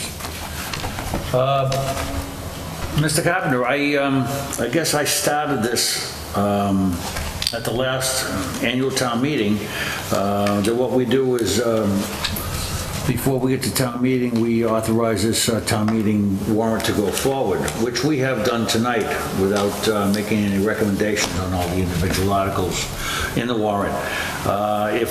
My feeling is that if we have an article on the warrant, and we should support that from the Board of Selectmen. However, to get up and make a report on, yes, we recommend or we don't recommend on each individual article, I think we should be able to discuss that here, and that's why I asked the questions on the warrant, if there's any questions on any of the articles while we're here at this meeting. If we've taken the vote here and submitted the warrant to go forward to town council to be submitted to the town meeting, then I believe that is our vote of acceptance and authorization to go forward. And so I would continue to not make that report at town meeting, because we have voted here in open meeting that to move that warrant forward. If I may. Sure. Approving a form that is all we did. We're not taking, before I was even a selectman, I came before the board, Mrs. Goodrich was a member, and the board was deferring to petitioners. The problem I have is the chair doesn't make decisions for the board, and that was made by you without notifying me, who, like you, got elected by the very same people. So when you approve a form, that is not taking a leadership position. That's taking this is in legal form, and that's it. These are expenditures, these are budgets, and I think both town meeting and the town residents expect the Board of Selectmen, as the chief executive body in the community, to take a leadership position. If members don't feel that that's necessary, that's fine. Okay, I understand, and point taken. Yeah, it was just something that came up, and it says, we don't have to repeat the recommendations or anything of what the Finance Committee is already doing, because that is part of their project. What we here is submit that warrant to town council for their review to go to town meeting. Yes, and I probably took it as just as the chairman saying, I'm not going to do this. We've already had a vote on the warrant.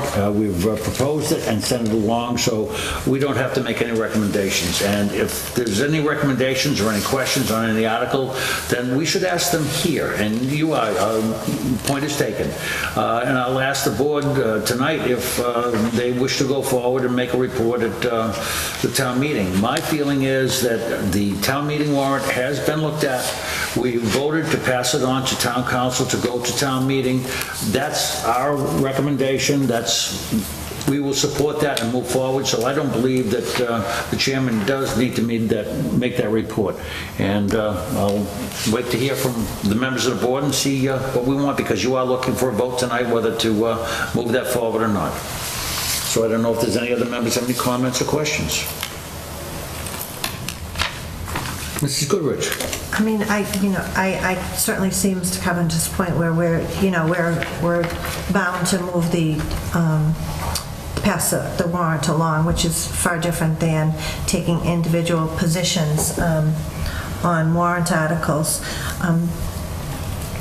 It's really up to the Finance Committee, but I don't I don't have an objection to taking positions on the individual warrant articles.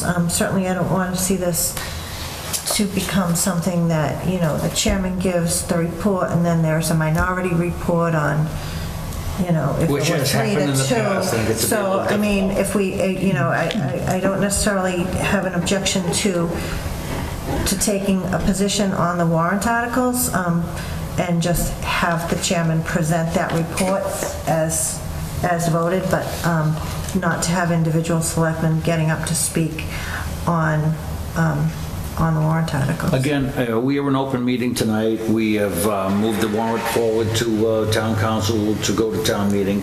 And if there's any questions, concerns, comments, any support or non-support, it would be coming here, and then it would be sent along. So I would leave it up to the board whether the chairman should make a report to town meeting of what the results were of this meeting tonight, or anything else that they might care to do.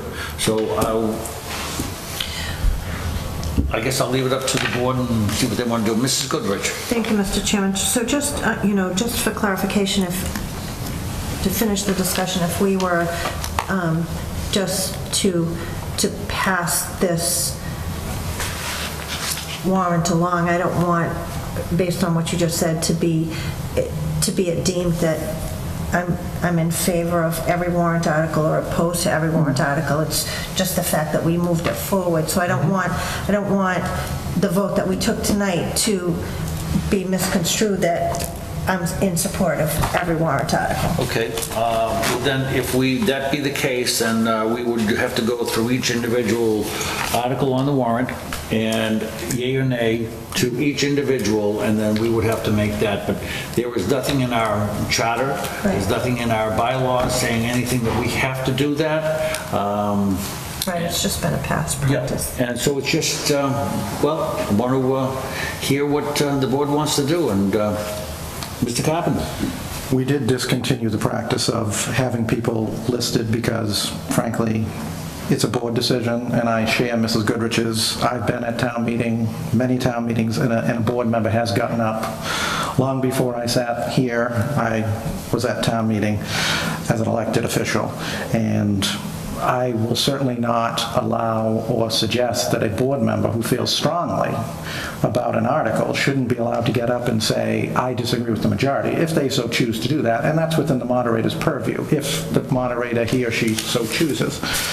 So I would prefer, and I've said it publicly here and to individual members in the past, once we take a vote, I'm prepared to support the board's vote. I'm not interested in getting up at town meeting and saying I know better than everybody else, because I want us, and I think it was my first meeting, saying I want us to go forward when the chairman of the Board of Selectmen, whoever that may be, gets up and says the Board of Selectmen recommends, that people know that we're behind it. The discussion period is over. We now have to support, whether it's town administration, whether it's an individual department, whether it's town meeting. We have to, as a board, be a united front. It does not help we may have different opinions, but it does not help to get up on town meeting floor, in my opinion, although I don't judge anybody who has or will. I don't think it helps town meeting to see a split board. And we have an opportunity, when we recommend, should we continue that practice, to vote our conscience as the chair suggests. Okay. Again, from what you're saying, that you want us to get up and make that recommendation pro or con for every article there is on the warrant. However, we have the ability to do that here in this meeting when the warrant comes before us. And we go through, is there any questions or any comments on any of the articles? Now is the time to discuss that and make either you support or you don't support. I don't know if that's something that has to go to town meeting also, because this is an open meeting and it's recorded.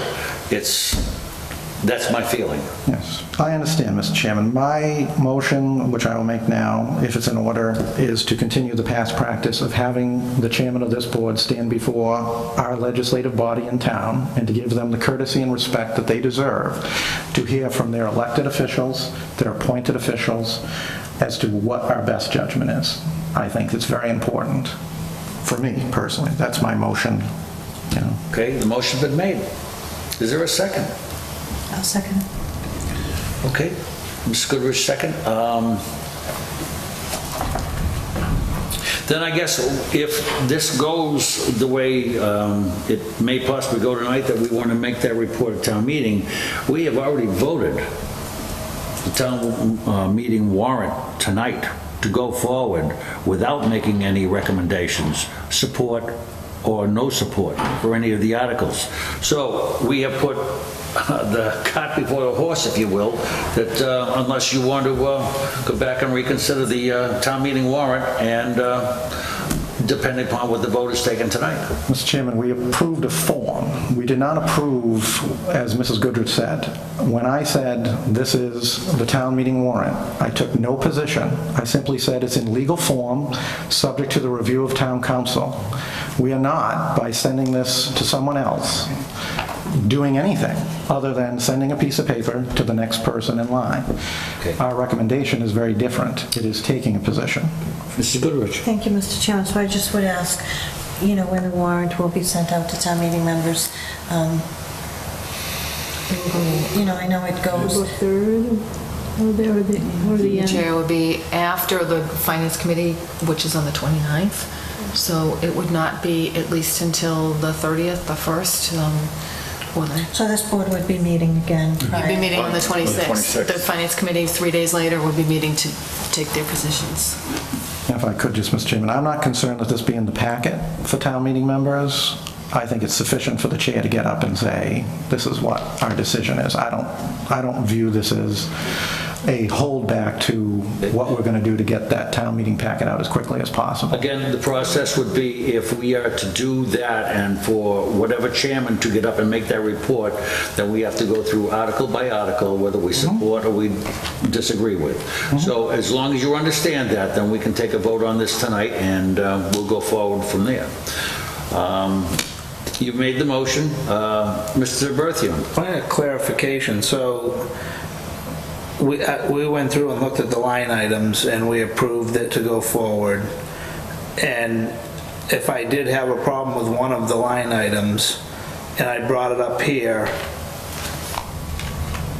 we would have to approve that as a whole or not approve it as a whole. And then that's what Mr. Carpenter is saying, then we would then go and say, we sent it down the line, however, we have issue with this line item, or at tonight's meeting, prior to approving it, could we have discussed it, made a modification to it, and approved it as amended? Is that possible? Well, I believe that what would happen there is, if you didn't support it, then I guess then you're asking for the chairman to make a report at town meeting that it was a 4-to-1 or a 3-to-2 support or non-support of any particular individual article. And if that's what this board wants to do, then we should go forward with that. And I guess I'll ask Ms. Jacobson if that... Am I right in saying that? Through the chair, I think there's two different issues, clarification. One is tonight, as you said, you voted to approve of the warrant going forward pending town council. Town council review. It doesn't mean that you voted on individual warrant articles as to whether you recommend them or not. Many of them, not this time, but oftentimes you'll get citizens petitions that are on there that the board, it's my understanding, once it's signed by a certain amount of citizens, it has to go on the warrant. The board may take a position that they don't support it, but they can't take a position not to put it on once it's been signed by the appropriate amount of people. So there's two different actions here. The first is approving the warrant as to sending it to town council for approval. The warrant's been put together and you want it to go to town meeting for a vote. Then the second one that I believe Mr. Carpenter is proposing is that the board take a position on each individual warrant article as to whether you support it, do not support it, or defer to the petitioner and take no position. Is that? Yes, absolutely. Mrs. Goodrich. Thank you, Mr. Chairman. So I'll just use just a basic example, not, budget items or anything, just a simple example of a warrant article that may be a street acceptance, which falls under the authority of the Board of Selectmen. So by taking a position on street acceptance, either in favor or not in favor, just means to me, as a board, that we've done our due diligence, we've sent it to the planning board, they've sent a report back to us, we've held the street acceptance hearing, any concerns have been addressed at that, and it goes to town meeting. So now, if we don't approve it, I think it sends an indication to town meeting, being the board, the body that approves this, is that, you know, we did our due diligence, and there's, you know, the town engineer came forward and said things weren't done right, we need to hold on to the bond or whatever. So in that case, I think it is important that we take a position on an article like that. That's something that falls under the Board of Selectmen. Right. So, again, Mr. Berthiaume. for clarity, so if we were to vote to approve Mr. Carpenter's motion, our next meeting, we will go through each one of those line items? Yes. And we will decide as a board. Warrant article, not the line item. Each warrant article. And we'll decide as a board on each article whether to support it or defer. Okay. And that's what our past Past practices have, but is not written anywhere. It's been something that has been done in the past, and that was just changed at the last annual meeting, but now it's back to the board for a vote. So he's made the motion. I can just make one more final point. I've been to many town meetings in other towns where Board of Selectmen actually make the motions. We have an elected. We're like the unicorn in our area. We have an elected town meeting. Most communities don't. If you're a resident of town, you can vote. Every single one of those communities have a recommendation from the Board of Selectmen and the Finance Committee, and we're appropriate town administration, obviously. You know, this is something that we do. I understand that people may not want to do it, may think that it's an outdated practice, but, you know, leadership is never out of date, in my opinion. So that's a tradition I'd like to keep going. So the motion has been made. Has it been seconded? Yeah, it was. Okay, it was seconded. And Sharon, have you got the motion? We do. Okay. Everybody understands the motion? Okay. Well, if there's no, is there any further discussion? Okay, all those in favor? Aye. Opposed? I'll abstain. No. So it's a yes vote of 3, 1 abstention, and 1 no vote. So at our next meeting on September 26th, we will be taking the warrant, and article by article, going through and rendering support, non-support, or defer. Thank you. Okay. And now we have the November-December meeting schedule. Request by Mr. Carpenter to hold one meeting during the months of November and December, preferably near the middle of the month. Request a discussion and a vote. And Mr. Carpenter, I'll defer to you. Similar to our summer schedule, which today I'm regretting the summer schedule, but in November and December, both for members and for the public as well as staff, we have, I know since I've been on the board and probably long before that, had different meeting schedules. It seems to me that every other board in town does a November-December once meeting. I'd like to try it. Obviously, just like in the summer, we would be subject to recall if we had business. You know, last year we had a series of 2 months of 20-minute meetings, which I think does not reflect well on the board, in my opinion. And it's not something that I feel that we should be pulling staff out, keeping them away from their families, let alone ourselves, for a 20-minute meeting when we could suffice and have a 40-minute meeting once and inconvenience staff once in that very important time for most of us. So that's my reasoning. This is good, Richard. Thank you, Mr. Chairman. So I have concerns taking a vote tonight with just scheduling one meeting in November and one meeting in December. In November, we have tax classification. We have all the renewals for the liquor licenses, and frequently we will have liquor compliance checks that we're dealing with hearings, because those are done generally prior to the license renewals. So I think, you know, as a rule, November tends to be a pretty busy month. In December, we have all license renewals that are due by the end of the year, and I think, you know, even last year, like, we don't require the applications to be in until that last week, so last year we did have to meet, even if it was to approve 10 or 12 licenses or whatever it was. You know, our duties are limited, but what we do have is significant. We're the licensing authority. So if we find that 99% of the license applicants have renewed by that first meeting in December, I wouldn't have a problem at that time making a motion to not schedule that second meeting, but I think it's kind of early with everything that we have on our plate in November and December to take a motion tonight to not hold those meetings. I would agree, but this year, in December, the dates fall a little bit differently. I think we discussed that. I'm not sure exactly what the dates are in December for meetings, but it may be a little bit different. We may have to meet, if our scheduled meeting falls on a Monday holiday, which Christmas will be, technically Christmas is December 25th, but on a Sunday, but the holiday is the 26th. But our policy is if our meeting falls on a Monday holiday, we meet the following day, which would be that Tuesday, which would give us an opportunity to deal with those license renewals. And again, I think that especially with some of the new policies we've adopted, we may be looking at a little more involvement in renewing these. Absolutely. And what are the dates for November? So for November, your board would be meeting on the 14th and again on the 28th, which would be the the Monday after Thanksgiving. Okay. In Do we November. know when tax classification would be, that second? We were discussing having it October 24th this year. 24th, possibly. Possibly.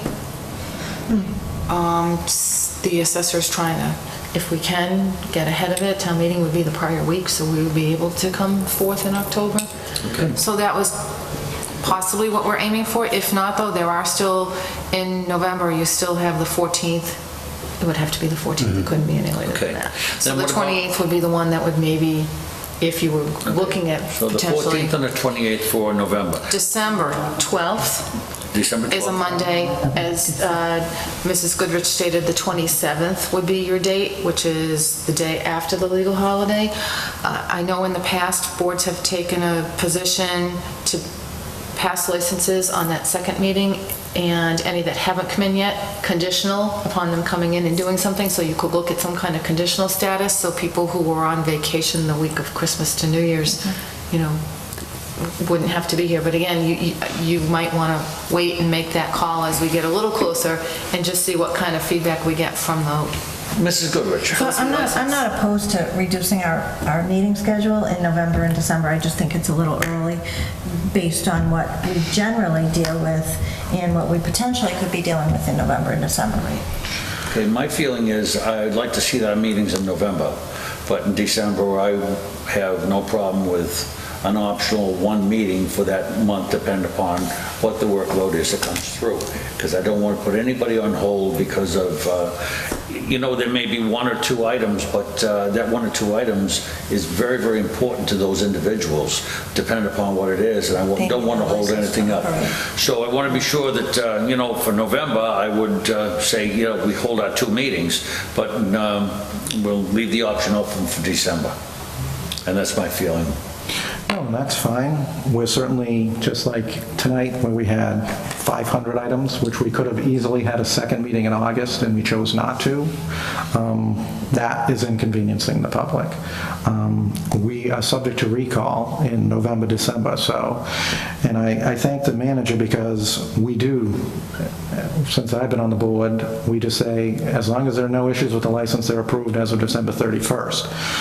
I have no problem holding this until October, and we can see. I have absolutely no objection to give members a chance to get used to it, but I think you'll find if you let people know, they'll meet you. They'll meet you where you need to be met. But it's up to the board what they'd like to do. Okay, there's been discussion as you requested, and if there's a vote of the board, then I'm going to leave it up to the board and see what your pleasure is. Make a motion that we table this to the second meeting in October, and let's look at it then. I think that seems to be fair. That seems to be a good consensus. Second meeting? Second. In October. for further discussion and any vote. Okay, great. So the motion been made and seconded. Is there any further discussion? All those in favor? Aye. Opposed? Okay, no public comments.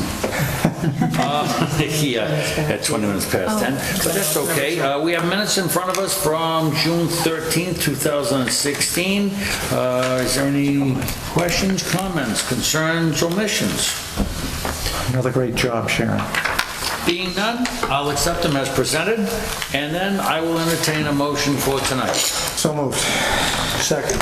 All those in favor? Aye. Thank you and good night.